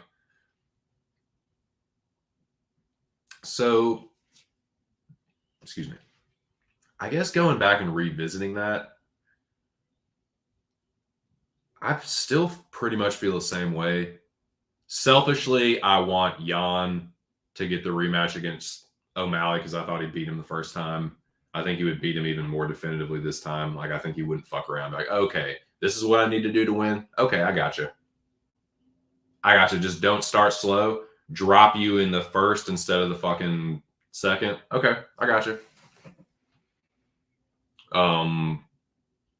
But yeah, so that's just me personally. But meritocracy, even if you say that Sean won that fight with Petr Yan, which he fucking didn't, even if you say that, there's no way that you can't admit that it was razor fucking thin.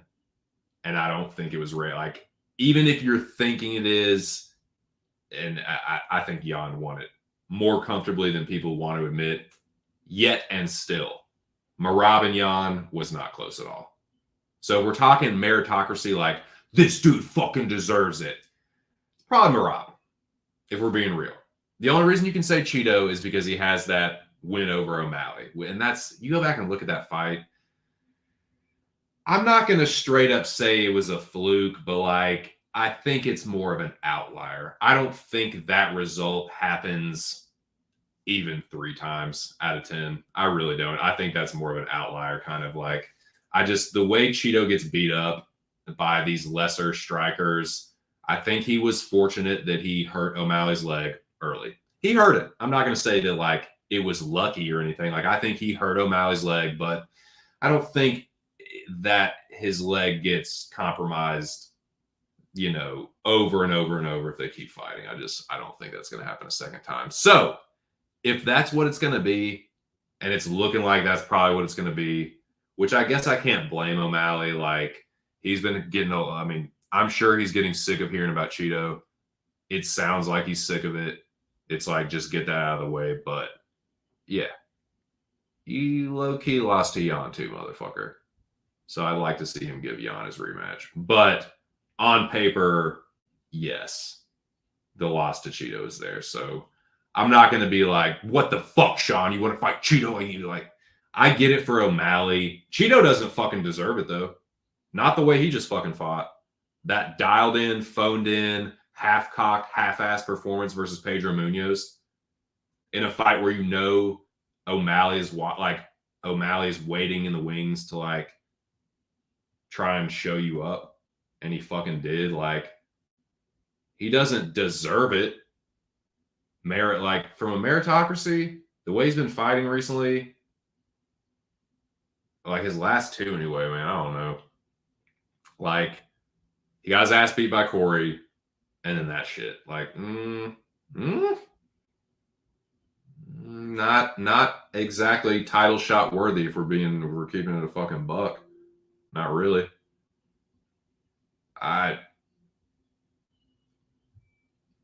Another fight I'd like to see. Noah mentioned this on Monday, I think, and I agree.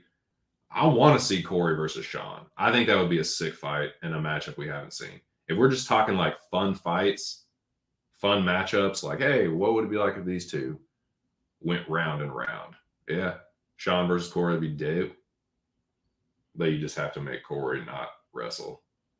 Like, Corey, just you and Sean, 5 rounds of kickboxing. UFC's version of one, like, kickboxing and MMA gloves. Hey, there's 10 people again. Shout out to the 10. I love fading. Yeah, I do too. I mean, he is a masterful cuck. There's no doubt about that. Merab versus Corey, we need to get one of these crotch sniffers out of the picture. Stat. Now, yeah, if we're doing punishment matchups, like your punishment for being a cuck or your punishment for like phoning it in versus Pedro, if we're talking punishment, you punish Cheeto by matching him up with Yan. He just called Yan a pussy on Twitter. Yeah, fucking right. That's what they need to do. And I said this on Thursday too. They want to punish Cheeto. You give him Petr Yan.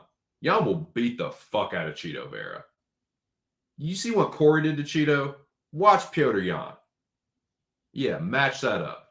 Match that fucking punching bag up with a real, like, Vera will give Yan the fight that he likes. I know that. Yeah, Marab is a fucking crotch sniffer. Aljo's a crotch sniffer. You see what happens when people give Jan the fight that he wants. Sean did it. He got his ass. He got Rob versus Sean. He beat Sean's ass. Out-grappled him. Took him down multiple times in every round with ground and pound, not just control. Dropped him in the second. He beat the fuck out of Sean. He beat the fuck out of Sean. He beat the fuck out of Corey. Corey fucked Cheeto up. Jan will fucking destroy Cheeto Vera. Matter of fact, the more I think about it, that's the fight to make. Anybody listening? Anybody, any little like, UFC sycophant that by some miracle comes across this, you fucking run tell that dude. Cheeto Vera is the one that's pussy to fight Piotr Jan. I don't really think that, but pass it along. Goad Cheeto into that. Jan will fuck him up, dude. Make Jan versus Cheeto. And then like Jackie Boy said, just make Marab versus Corey. But boys, like Jackie Boy. Oh, Jackie Boy.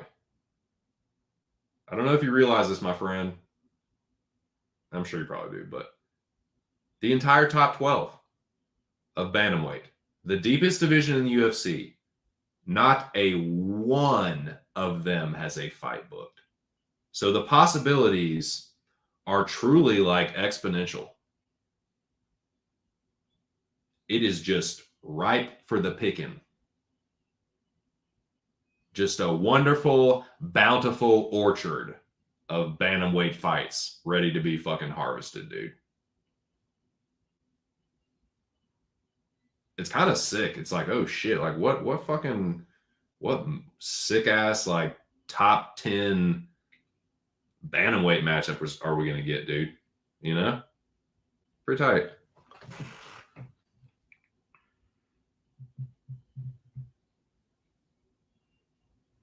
Yeah, it'd be fun. Top 3 underdogs. You mean for this card, sir? Like I said, once again, full disclosure, this is not a gambling advice channel. I'm an amateur. I am up this year, but I'm an amateur. In my opinion, I'm not telling you to bet these, Vulcan Ardich, but in my opinion, the underdogs that I'm picking on this card are Lucas Bresky. I'm picking Anthony Smith.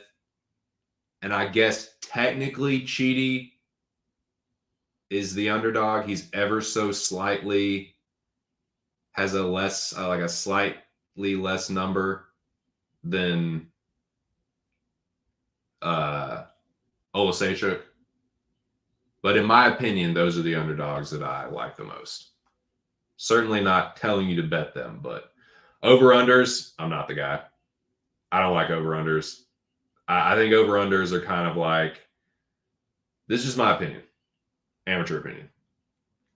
To me, over-unders are like, you can't pick a side. You don't feel confident enough in a side. So it's just like, I need to have action on this fight. It's just like, I don't know. I'm not good at them, first of all. And I just don't like those bets. Because I just feel like whenever I go to make an over-under or I even think about it, it's just like, I just pass. Because like, if I can't pick a side, I'm going to pass usually. But that's just me. So yeah, there's ask Jackie Boy. Jack Attack MMA, if you want some real sharp advice, the man's right there. Jack Attack MMA. He is a way sharper gambler than me. He has a tracked third-party record where he kills it.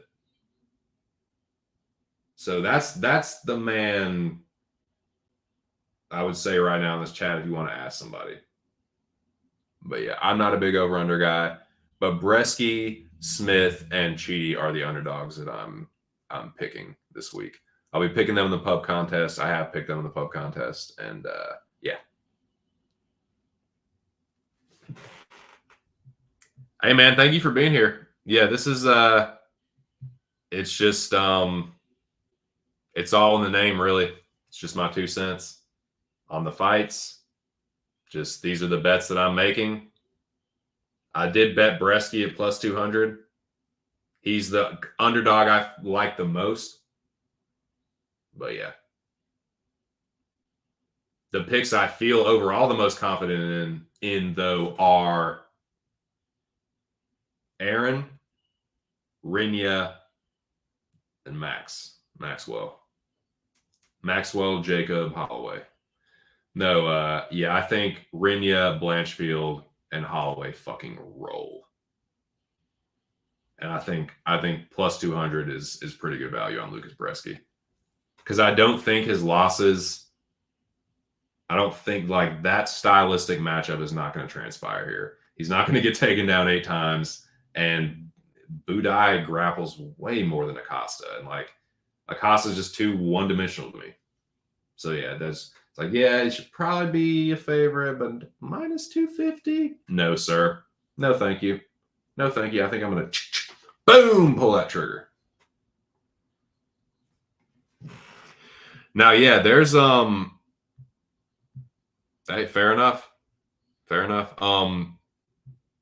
Now, yeah, there's other underdogs on the card for sure. Like, I thought about maybe taking a shot on Toshiyami Kazama, but outside of like an opportunistic like submission opportunity from the Department of Redundancy department, no, but outside of that, I don't know. I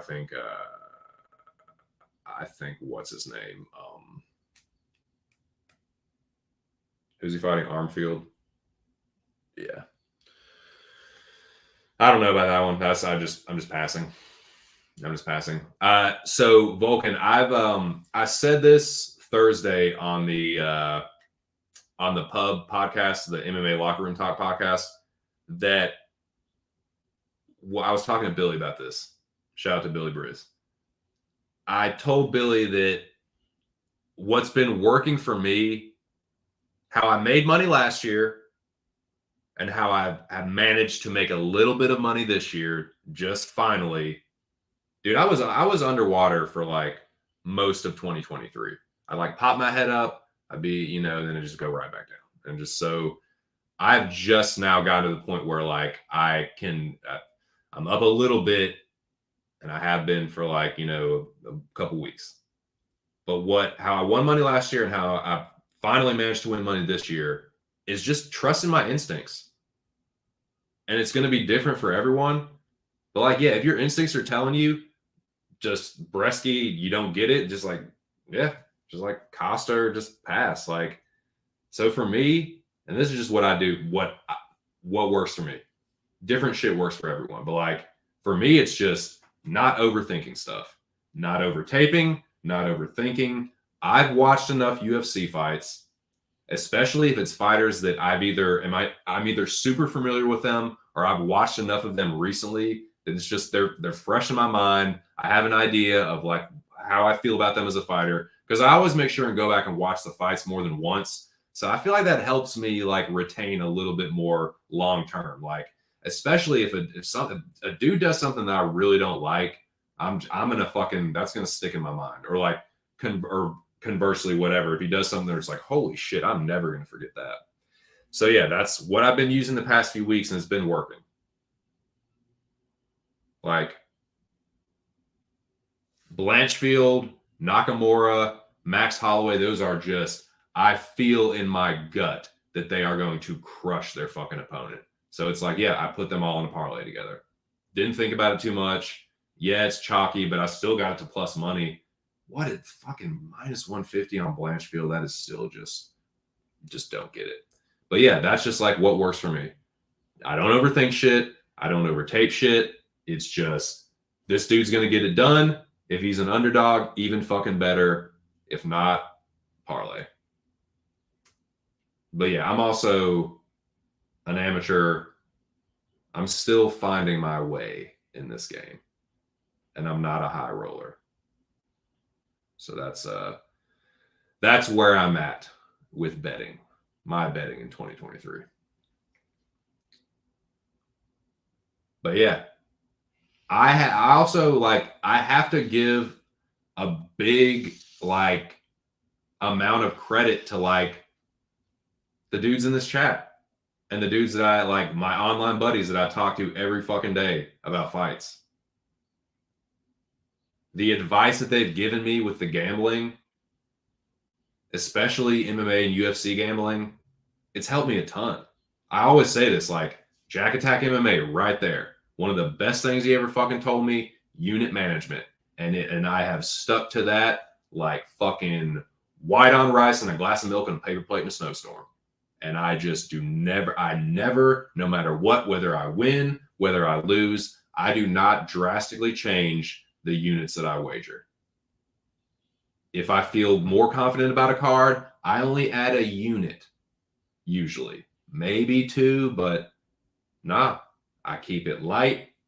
I keep it simple for myself, and it's finally managed to work a little bit for me, but everyone does it different.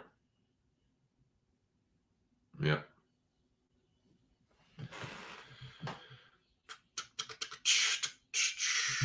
Yes, indeed. Yes, indeed. Thank you, man. Been a good stream today, boys. Been a damn good stream. Yeah, dude. Yeah, man. Sharp dudes in here, man. Shout out to the fucking Dome. I haven't said it explicitly, but it's kind of one of those things that goes without saying. Like everyone, you know, the majority of my audience is from the Dome. The best group chat in the world. Shout out to the General, Alex Ramirez, the leader of the Dome. Yeah, man. It is a razor sharp group chat.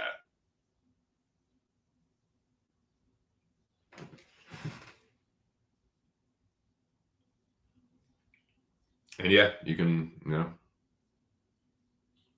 it's pretty much my audience.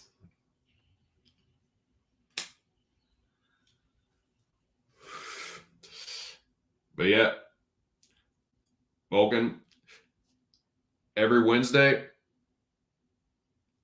for the past few months, I've been guest appearing on Aaron the Dog MMA. That's another really sharp dude.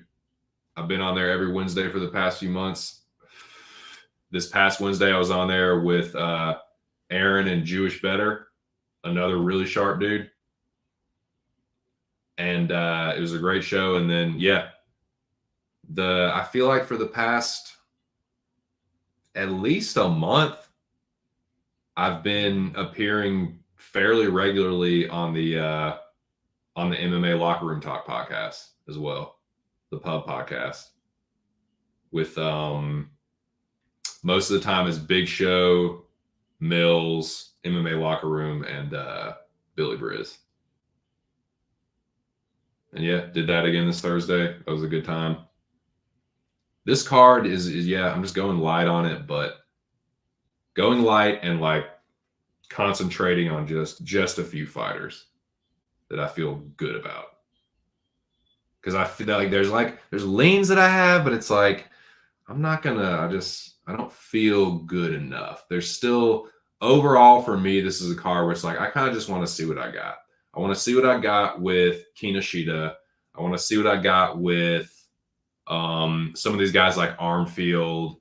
Like, okay, this is a little bit of a better measuring stick where it's like, okay, you got a full camp or whatever. This isn't some like short notice thing.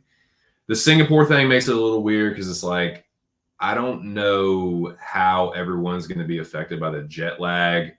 Some dudes got in there way earlier than others, and like it ain't going to be nothing for them to, you know, like they've already made the time zone adjustment and all that. So there's a lot of it where it's like, I just want to see what happens here. But the ones that I do feel good about, it's like, yeah, parlay time, parlay.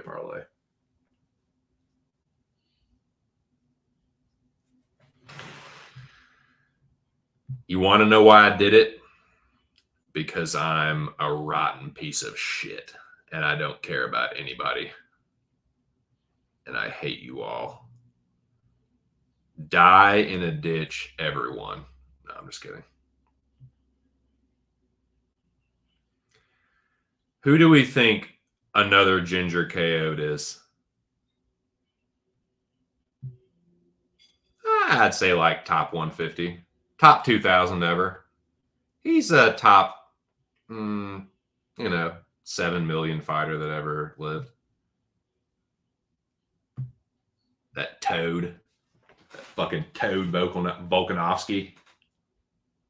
Riding son of a bitch. Beat my favorite fighter 3 times. You're fucking Volkanovski. You old goat. You old featherweight goat, you. Nah, he's a goat. You want to crown him, crown him. He's a fucking goat. There you go. Fucking Volkanovski, featherweight goat. Fucking fastball, motherfucker. Shit.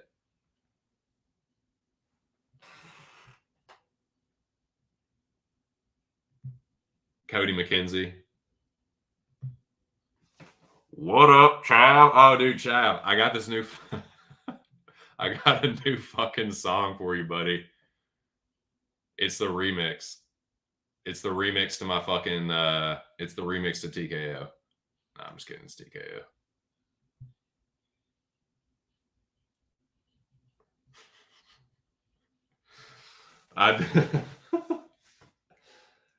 Rush, your buddy Bornabear was in here earlier.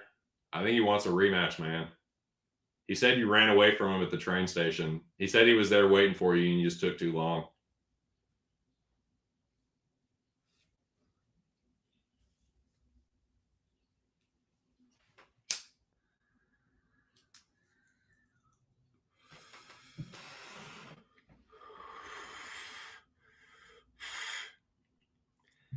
No, that's definitely not. That's not Rush, because Rush isn't that stupid. There is one thing I'll say about Rush. He's not a complete blithering idiot. He might be arrogant and a little delusional, but he's not that stupid. This, I don't want to cast, is it aspersions or dispersions? Maybe dispersions? I don't know. You know what I'm fucking trying to say. I don't want to cast any negative light on someone unnecessarily. I don't want to unfairly cast blame on who I think this might be. But I'm getting a feeling that I'm getting a feeling of who this might be. And if it is who I think it is, I'm going to be a little disappointed. But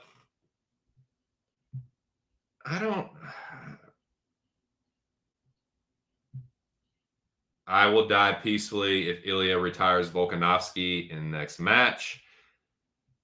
Man, I don't know. I think Volkanovski is going to beat Ilya. I just do. I think he's going to win by decision. Be a Volkanovski decision. If he does, congrats to Ilya. I mean, he's a pretty young dude. He's what, like 27, 28? He's in his prime. Volkanovski in the twilight of his prime. I wouldn't say he's necessarily past it, but he is at the peak of the pinnacle. Like, he is not going to continue to get better. I think he is the best version of himself right now, which I think it is featherweight GOAT status. But like, yeah, this is the absolute zenith, I think, for Volkanovski. Whereas like Ilya could actually continue to improve.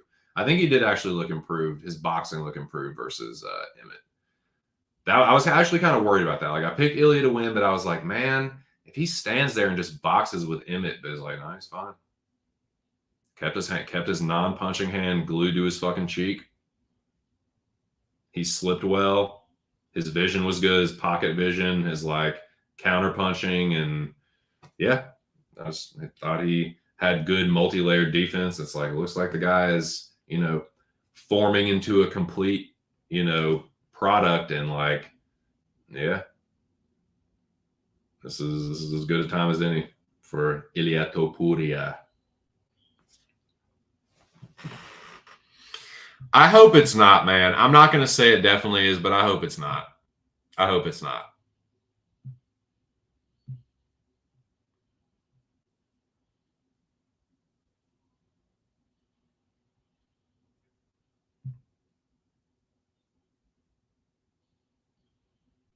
Yeah, I mean, I agree. Like, he's like, I don't think he can get much better.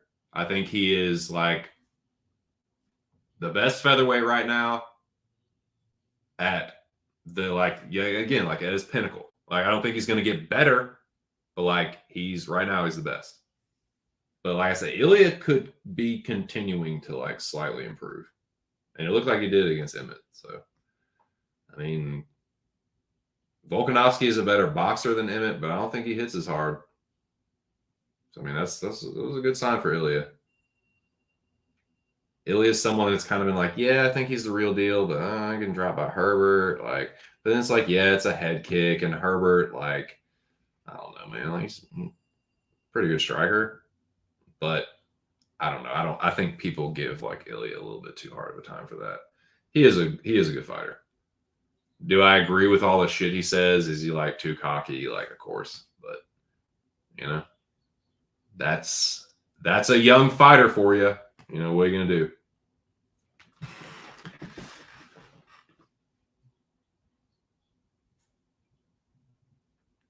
Okay, well, I hate to do this, but that was a dead giveaway.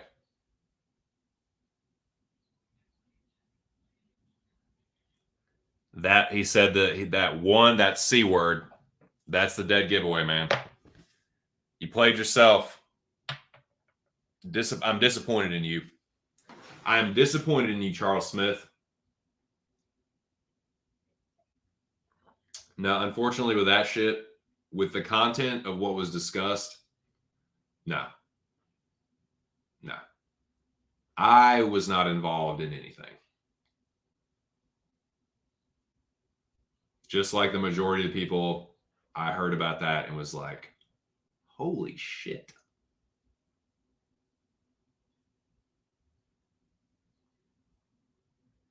But yeah, I thought that you were past this, which is foolish and naive of me, but yeah, you know what time it is.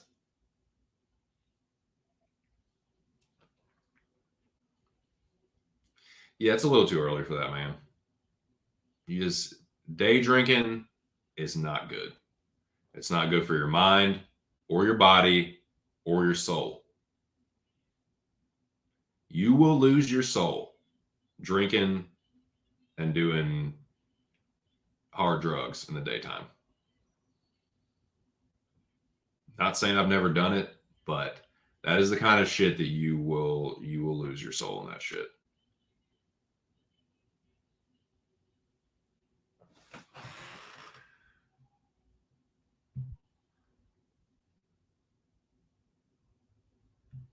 Yeah, so I could see Volk. Yeah, I could see him maybe like retiring in a few more fights. I'm not really interested in him campaigning at lightweight. I don't really care that much. I think he's undersized. Not that like look, Islam, his striking has greatly improved. Islam Makhachev is the man. Overall, he's the best fighter at 55, clearly. But just striking wise, like there are guys that will hurt Volkanovski on the feet more than Islam Makhachev will. And Islam dropped him. Islam has a lot of power. His striking has improved greatly. But I still don't think he's as good a striker as like Justin Gaethje or Dusty. Dude, even Chandler. You put Volkanovski up against Chandler and Chandler hauls off and drops one of those overhands on his button.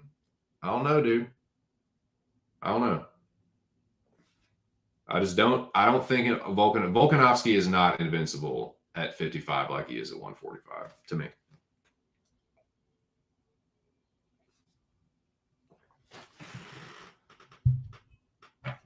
At 145,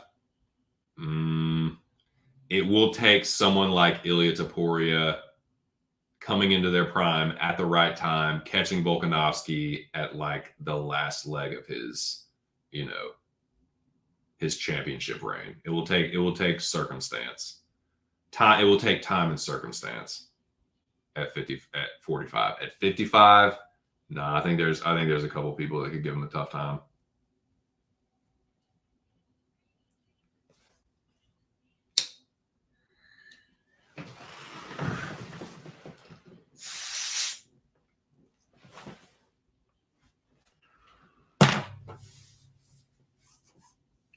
Yep, just kind of like an open format right now, boys. Open discussion.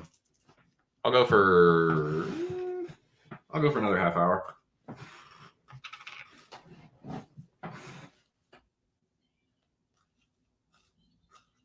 Anything UFC related,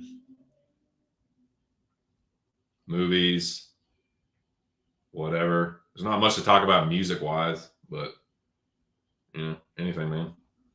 I prefer not to talk politics. But if anyone has any crazy like current shit to talk about, I'll dish on it for a second, I guess. But I prefer not to talk politics because I just think they're fucking gay and I don't know, gay and divisive.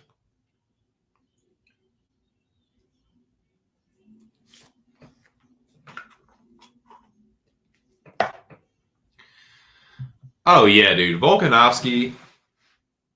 Look, this is coming from a big Max Holloway stan. Volkanovski's the featherweight GOAT. It just is. You beat my dude. I don't care whether I still attest that I think Max won the second fight. Even then, fighting Max razor close twice and then whooping his ass in the third fight, ain't just nobody can do that, dude.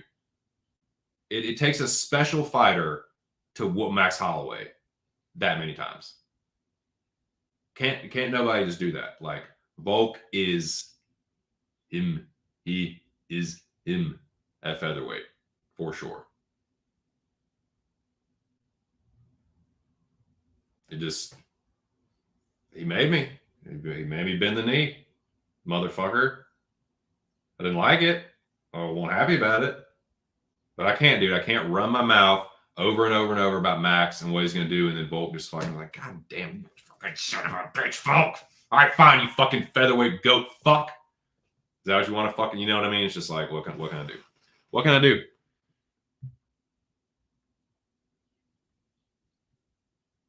I want to see that one too, man. That's another good one. I want to see Ninja Turtles. That's another one. I get all toked up with the old lady and go see Teenage Mutant Ninja Turtles. Who's everyone's? All right, 3, 2, 1. Who's everyone's favorite turtle? Donnie for me. Donnie for me. I was always a Donatello fucking nerd. You fucking nerd. You would like Donatello. No, I like the bow staff, dude. I was a bow staff fan when I was a kid of all the ninja weapons. The ninja martial art weapons. I always like the fucking bow staff, dude.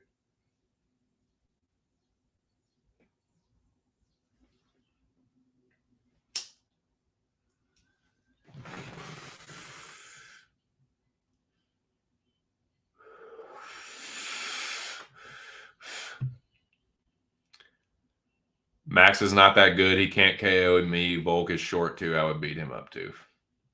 Totally. Scroats McGoats. Remember the Power Rangers movie? Dude, Jackie boy, you want to hear something crazy? I saw the Power Rangers movie with my brother in Florida, dude, in Pensacola, Florida. I saw shit at the mall in Pensacola when it came out.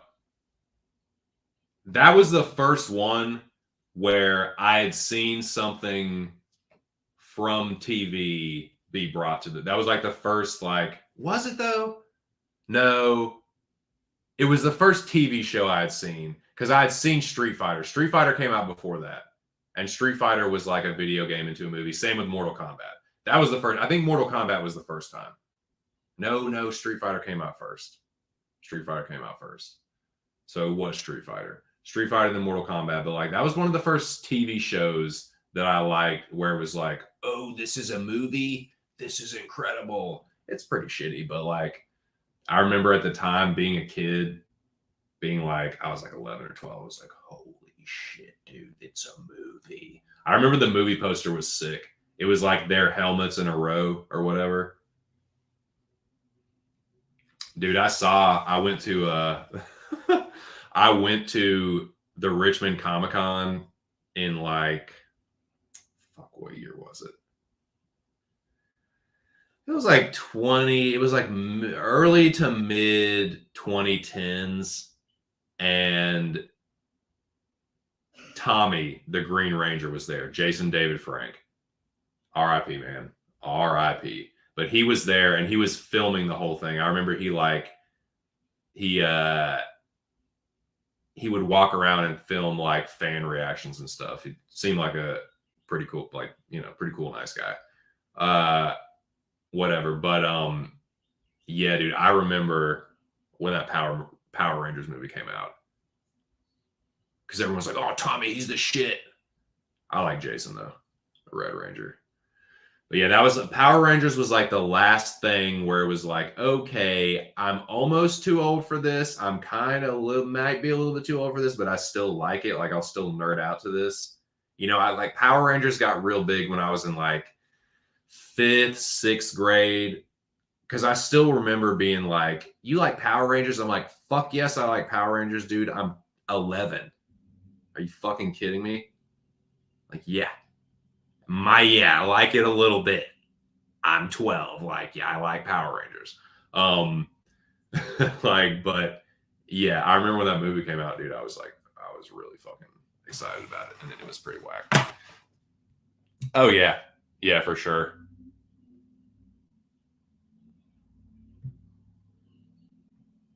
I think that's for the American people to decide. I can't. That's just one of those things that it either happens to you or it doesn't. You either do something for it to happen to you. Sometimes it's some people get canceled unfairly, but even then, I feel like shit usually sorts itself out. Like, if it's shown to be like false or a fraudulent cancellation, then it usually like doesn't last. Like, you see the result in the fruits of the happening, is what I'm trying to say. David Morales, which I'm sure is your real name. Yeah, I'm sure that's your real fucking name.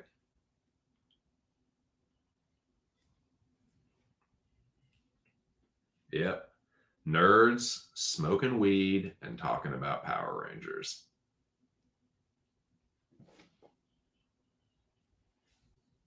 Thank you for being here for it, David Morales.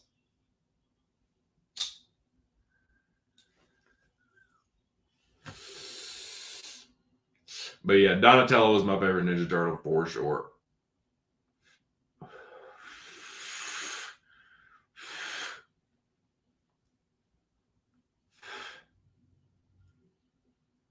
I feel like whoever the dickhead of the group is usually either Leonardo or Raphael.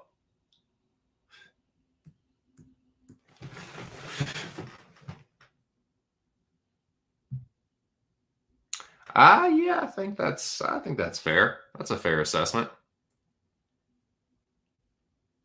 Yeah, Volkanovski will be I mean, Max will always be like 5 years younger than him or whatever.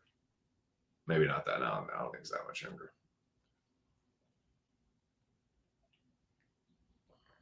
But yeah, dude, I do think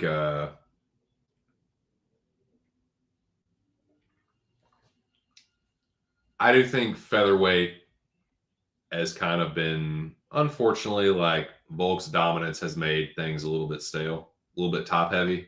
It wasn't like that. There was a period maybe a year or two ago where featherweight was just fucking sick. It felt like anybody could go up there.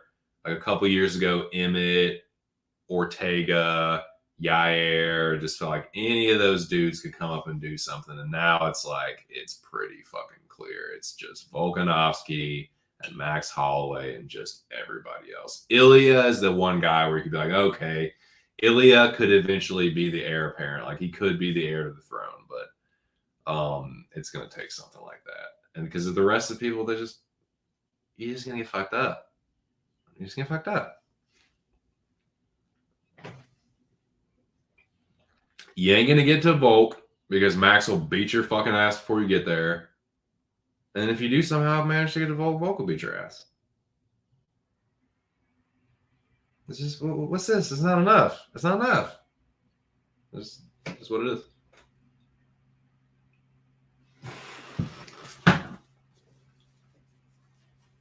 Hoops. Chase hoops. Get them fisticuffs up. Get his nut game up. Knuckle up a little bit, Hooper. Any division below 170, I don't respect because I would beat them up. Most 170, I could beat like Leon and Usman, Khamzat, and I are a corner. Oh, I'm sure, yeah. I'm sure. When are you gonna fight him? I need to see that. Not just me. The people need to see David Morales versus Khamzat. David Morales, Squiggly Trophy versus Rat Lip is what the people need to see. Yep. That guy. You see that guy right there? Which yeah. Whether or not it's really you. If it is, it's even funnier. Yeah. That guy versus Rat Lip.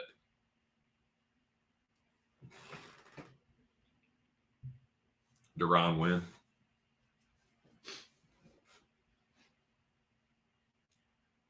Is he? He's not still in the UFC. He got cut, right? All right, let's see. Let's see what the future champ has to say now. There you go. I think that's the fight to make.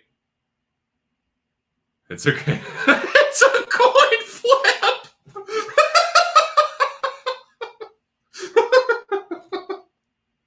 Yeah, pretty much a coin. I mean, dude, I don't know, man. I mean, Khamzat is a beast. He is a beast grappler, but I don't know, dude. There is fucking David Morales. Oh my God. 10 again, man.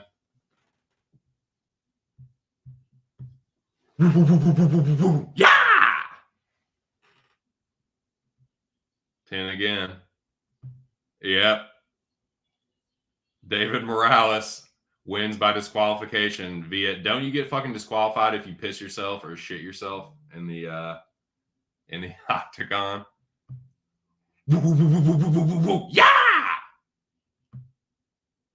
Hey, don't make Noah start setting lines now. You got the original fucking dome bookie right there. What y'all know about Spike Carlisle, dude? Y'all know jack shit about no Spike Carlisle. Y'all know jack shit about that fucking alter ego, dude. Setting lines since been setting lines, dude. Setting lines in the chat since been setting lines in the chat.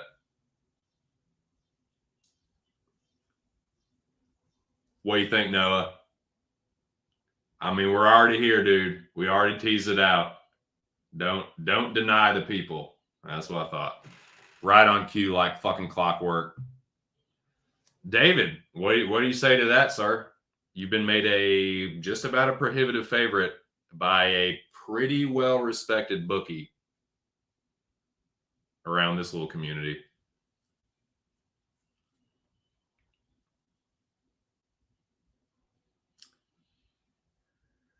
I don't know, boys. Is that a good line for? I mean, it's almost like daring me to bet Khamzat. Like, I know, like a proven commodity like David Morales, you just see it and you hammer it. It's just automatic, dude. It's like John Jones. You just see it and you bet it.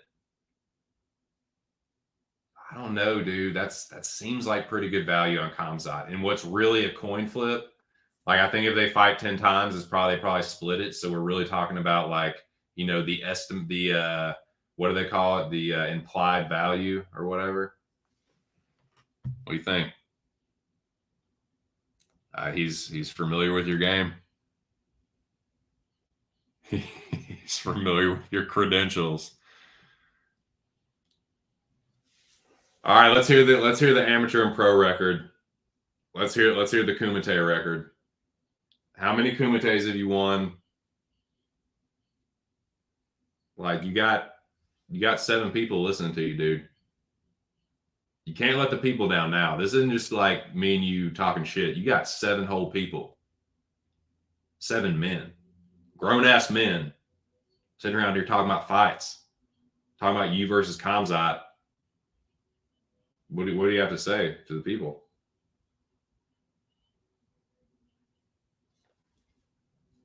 I mean, I know a dude like you, your reputation speaks for itself. But sometimes it takes a little bit more than that. Streets. Nice. Well, there you have it. Straight from the horse's mouth. 80-0. How many KOs? How many submissions? How many curb stomps? How many KOs? How many dudes have you thrown through a plate glass window? How many dudes have you thrown through a store window? One hand on the shirt collar, one hand on the fucking back of the jeans, just straight, just whoosh, fucking like Schwarzenegger T-1000 style, just right through the fucking. How many of those?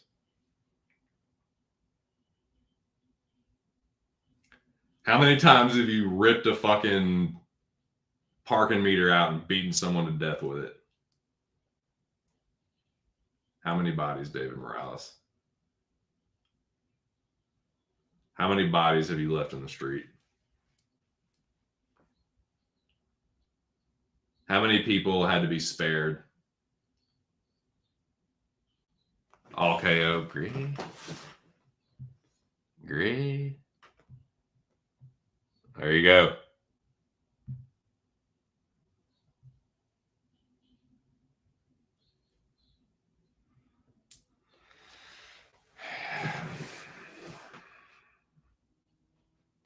Well, boys, what I normally do for these streams is ask burning questions. And before I get out of here, since there's still 8 people in here, let me get some fucking predictions, man. Let me get some burning predictions. I got burning questions. I want burning fucking answers.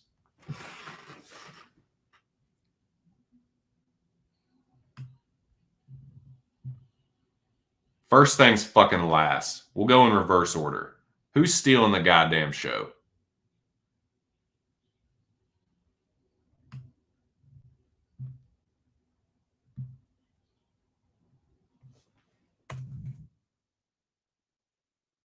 UFC authoritative city state burning questions for the chat. UFC Brave New World burning questions for the chat. Okay. Who's going to steal the show?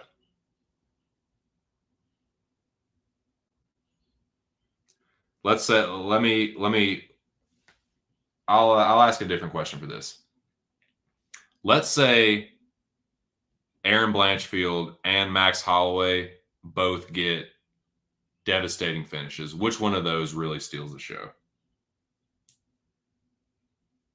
Like if Aaron just smokes Talia Santos, do you think that steals the show over Max knocking out Korean Zombie? I think both of those happen. I think Santos one takedown and she's getting choked, and I think Max is going to knock Chan out in like the 3rd round. All respect to Chan. I do like Korean Zombie. I think he's a good dude. I think he's a good fighter, and it's not going to feel good, but I just think that's what's going to happen with everything that's going on. Max is fired up this week, and I think he's going to hurt Chan pretty bad. But yeah, what I don't know. I don't really know how to answer that question myself. That's why I got to ask you guys. I got to ask like a future champion like David Morales. Who's going to steal the show, David Morales? I know if you were fighting, it would be you, but I mean, what kind of fun would that be?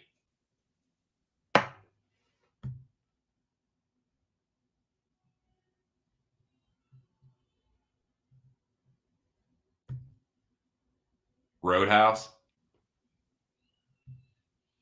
Vulcan says Holloway. I think if it's really devastating, like if he really fucking KOs him stiff, I think it might. I mean, yeah, it seems like that's what's going to happen. But if Tafa wins, we'll get him right. Giga's got the bonus every fight. Oh, now, yeah. I mean, that'll be my show stealer. That'll fucking tickle my taint for sure, dude. That'll blow my skirt right up, boys. For real, man. If Bresky wins, I'm gonna lose my voice from hollering. Oh yeah. I just mean in general, like I could potentially see Rinya, but then again, like if it's Aaron getting a crazy finish or if it's Max getting a crazy knockout, it's gonna be hard to top that. You know, it's gonna be hard to like extrapolate Fernie Garcia to as good a win as fucking Talia Santos or Chan.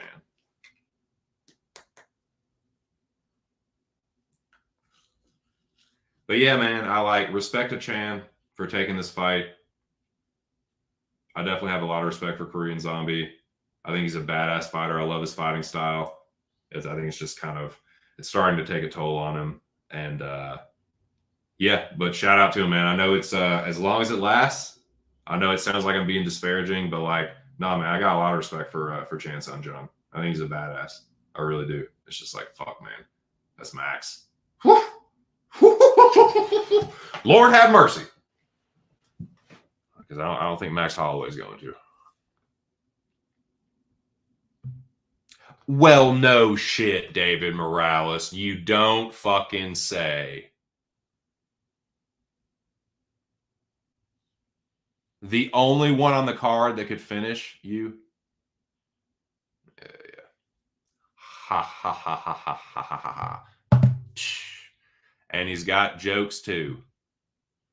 Zombie calls out Max for his retirement fight. Anthony Smith asking for the only ranked guy that he can beat. Yeah, like, yeah. Oh man, did Chan really say it was his last one? God damn it, boys. That's not good. That's really not good. Respect to Chan Sung Jung, though, dude. You will never hear me say a bad word about the Korean Zombie. He's just too much of a badass.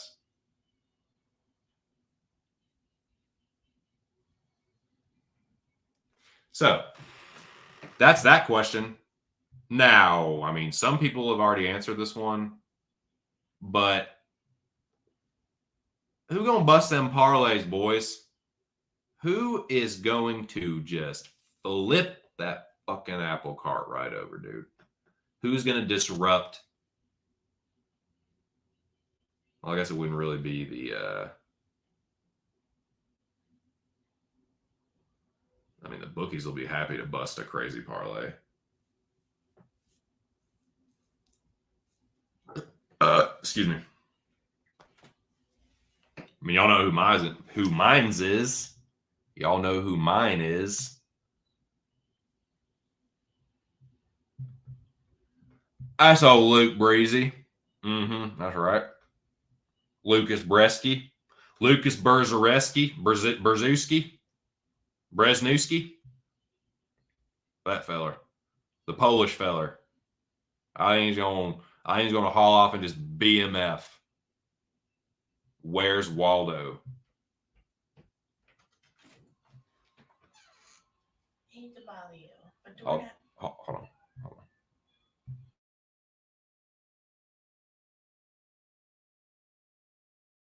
All right, hold on, boys. DoorDash delivered to the wrong apartment, so I gotta go run down and grab that shit real quick. So I will be back in a jiff. Hold up.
Dude, there are some Cainish motherfuckers that live in this building. These fucking people below us literally took our fucking food.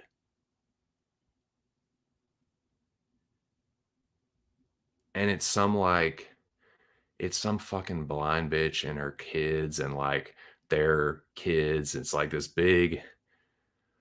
Sorry, I was just running downstairs. Dude, what the fuck? Who the fuck does that?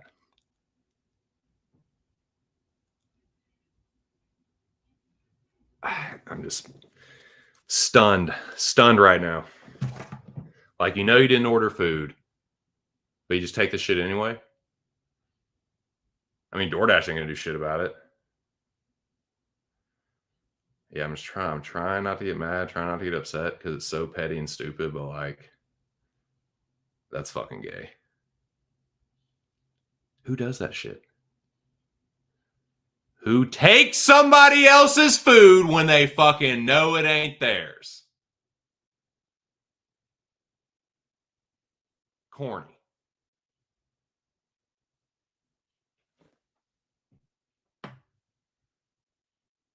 Anyways.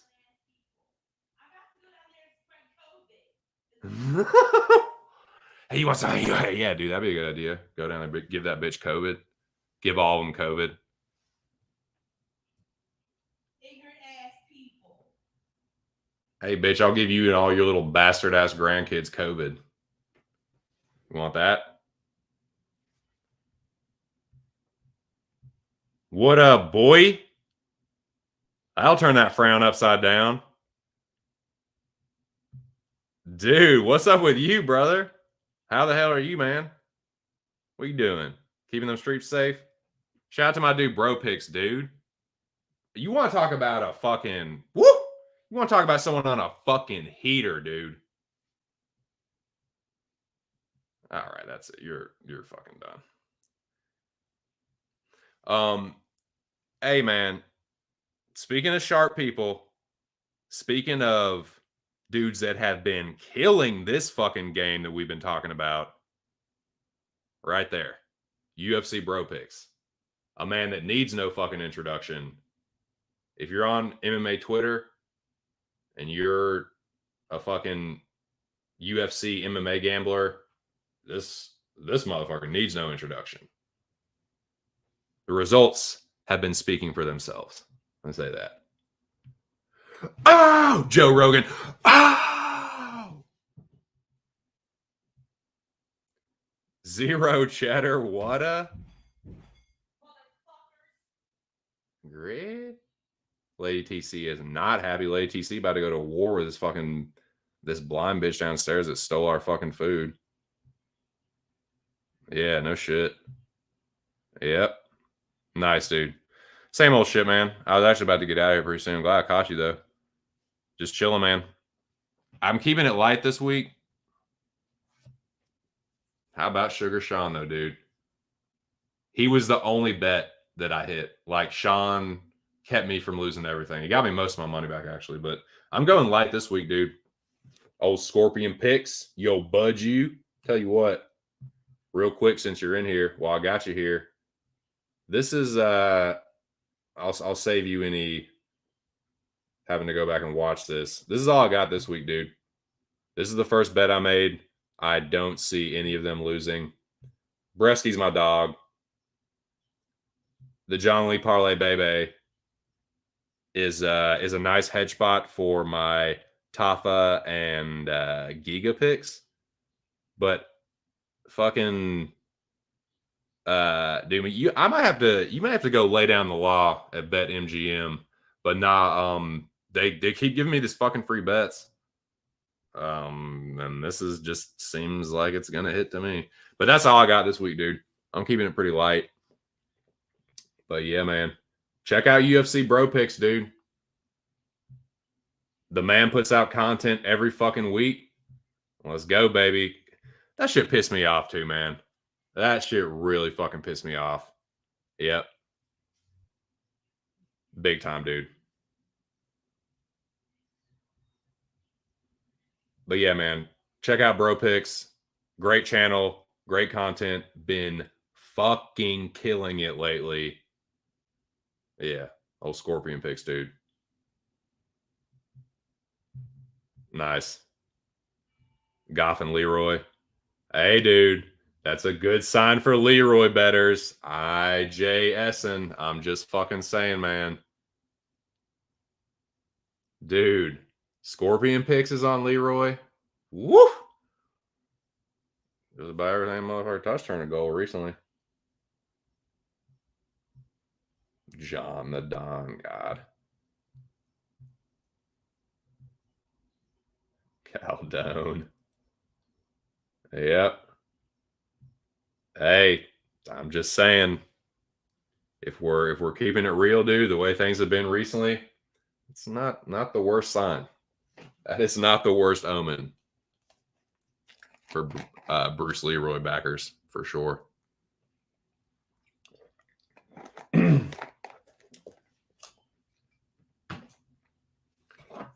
Justin, did you do your have you done your video this week? If I miss it, I'll go check it out. Yeah, hey, Aaron's on Caceres too, man. He threw him in the John Lee. So yeah. Aaron likes him. Scorpion Picks likes him. That's two sharp dudes right there. That's might be a good sign for Leroy. From a pure like money line, yeah, I would say probably. I feel pretty confident in Giga if it's on the feet. Like if it goes to the grappling, yeah, Caceres is the better grappler. I just think it's gonna be on the feet. I think Giga's gonna chew him up. But nah, best of luck, man.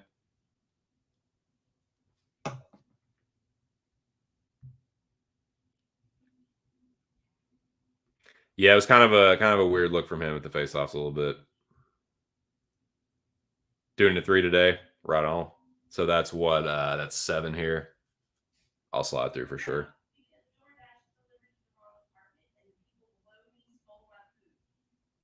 Dude, my wife is so fucking pissed about that DoorDash. Yeah, that was pretty rough. He got his fucking ass beat for sure. But yeah, man, y'all heard it right there. 3 p.m. Pacific. That is 6. That's 6. 3 is 3-hour difference, right? Yeah. So 3 o'clock here, or 3 o'clock there, 6 o'clock here. 6 o'clock Eastern Standard Time. UFC Bro Picks on YouTube. I will be there. Caceres' first rodeo in Singapore. Also, yeah. Not his first rodeo, yeah. But shit, boys, I think that's about all I got. I reckon that's about all I got, and I probably need to make myself available for this DoorDash situation. Just in case there's any, in case I gotta go get crazy, in case I gotta go spread COVID. No, I'm just kidding. What was I gonna say? I think that's about it, man. I think that's all I got. Hey, dude, this stream was awesome. 10 people in here multiple times. 3 or 4 times we hit 10. So thank you to everyone that was a part of that.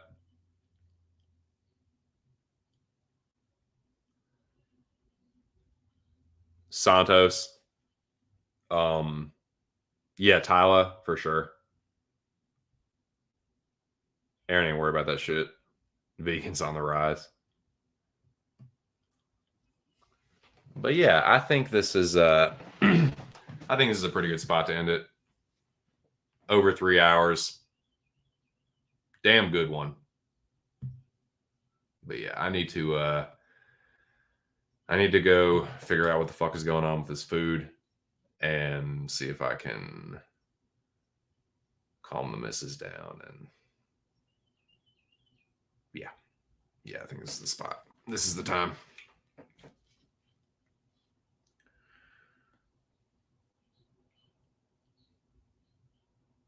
This is the time.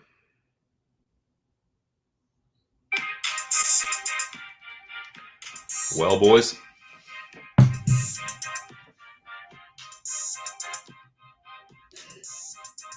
that is all I have for you today.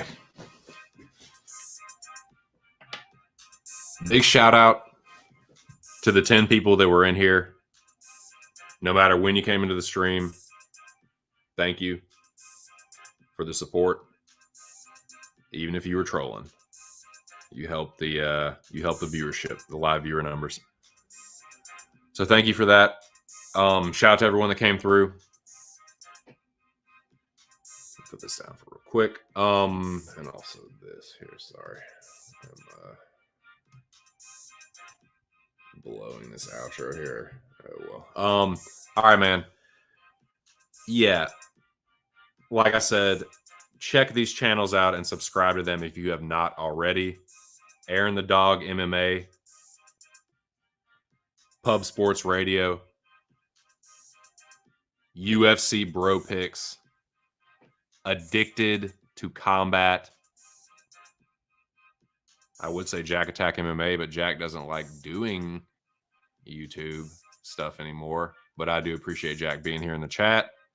Make sure you check him out on betmma.tips. And yeah, man, thank you to everyone else that came through. Anyone else that I forgot about that makes content, if you came through here, I appreciate it. Everyone pretty much knows who everyone is for the most part around the community, though. Big shout out and thank you to the Dome, the greatest group chat in the world. Comprises the majority of my audience. So big thank you to them. I will be in the Dome in and out throughout the weekend, of course. I will be in the pub chat, I guess tomorrow morning, trying to win that pub contest for the third time. Get that pub contest black belt. Hopefully bragging about cashing some bets. Talking a little shit. I'll definitely be doing that regardless. But shout out to those boys. And thank you to Big Show, Mills, and Billy for having me on the podcast once again. Yeah, man. Best of luck, boys. Kind of a weird card. Certainly a weird time for the Westerners. And yeah, best of luck. Enjoy the fights. That is about all I have. Thanks again, man. Killer stream. Once again, check out Aaron the Dog. Great show this past. Oh, Jewish Better. Another sharp dude. I don't know if he puts out. I don't know. I can't remember if he has a channel or not, but if he does, check it out. And I need to see about that myself. But yeah, real sharp dude. Definitely check him out on Twitter. And he does like to guest appear on a lot of other shows as well. So check them out. Shout out to my dude Patrick from Addicted to Combat. Check out just another great channel. My dude Bro Picks, dude. UFC Bro Picks. I mean, you want to talk about someone that is red fucking hot. You want to talk about being on a fucking heater. That is Scorpion Picks. UFC Bro Picks. He is going live here at 6 p.m. I will definitely be in there. Show my support. Yeah, that's all I got, boys. Have a good one. Have a great weekend. Best of luck. I'll catch you around. It's been just my 2 cents. See you on the next one. Peace.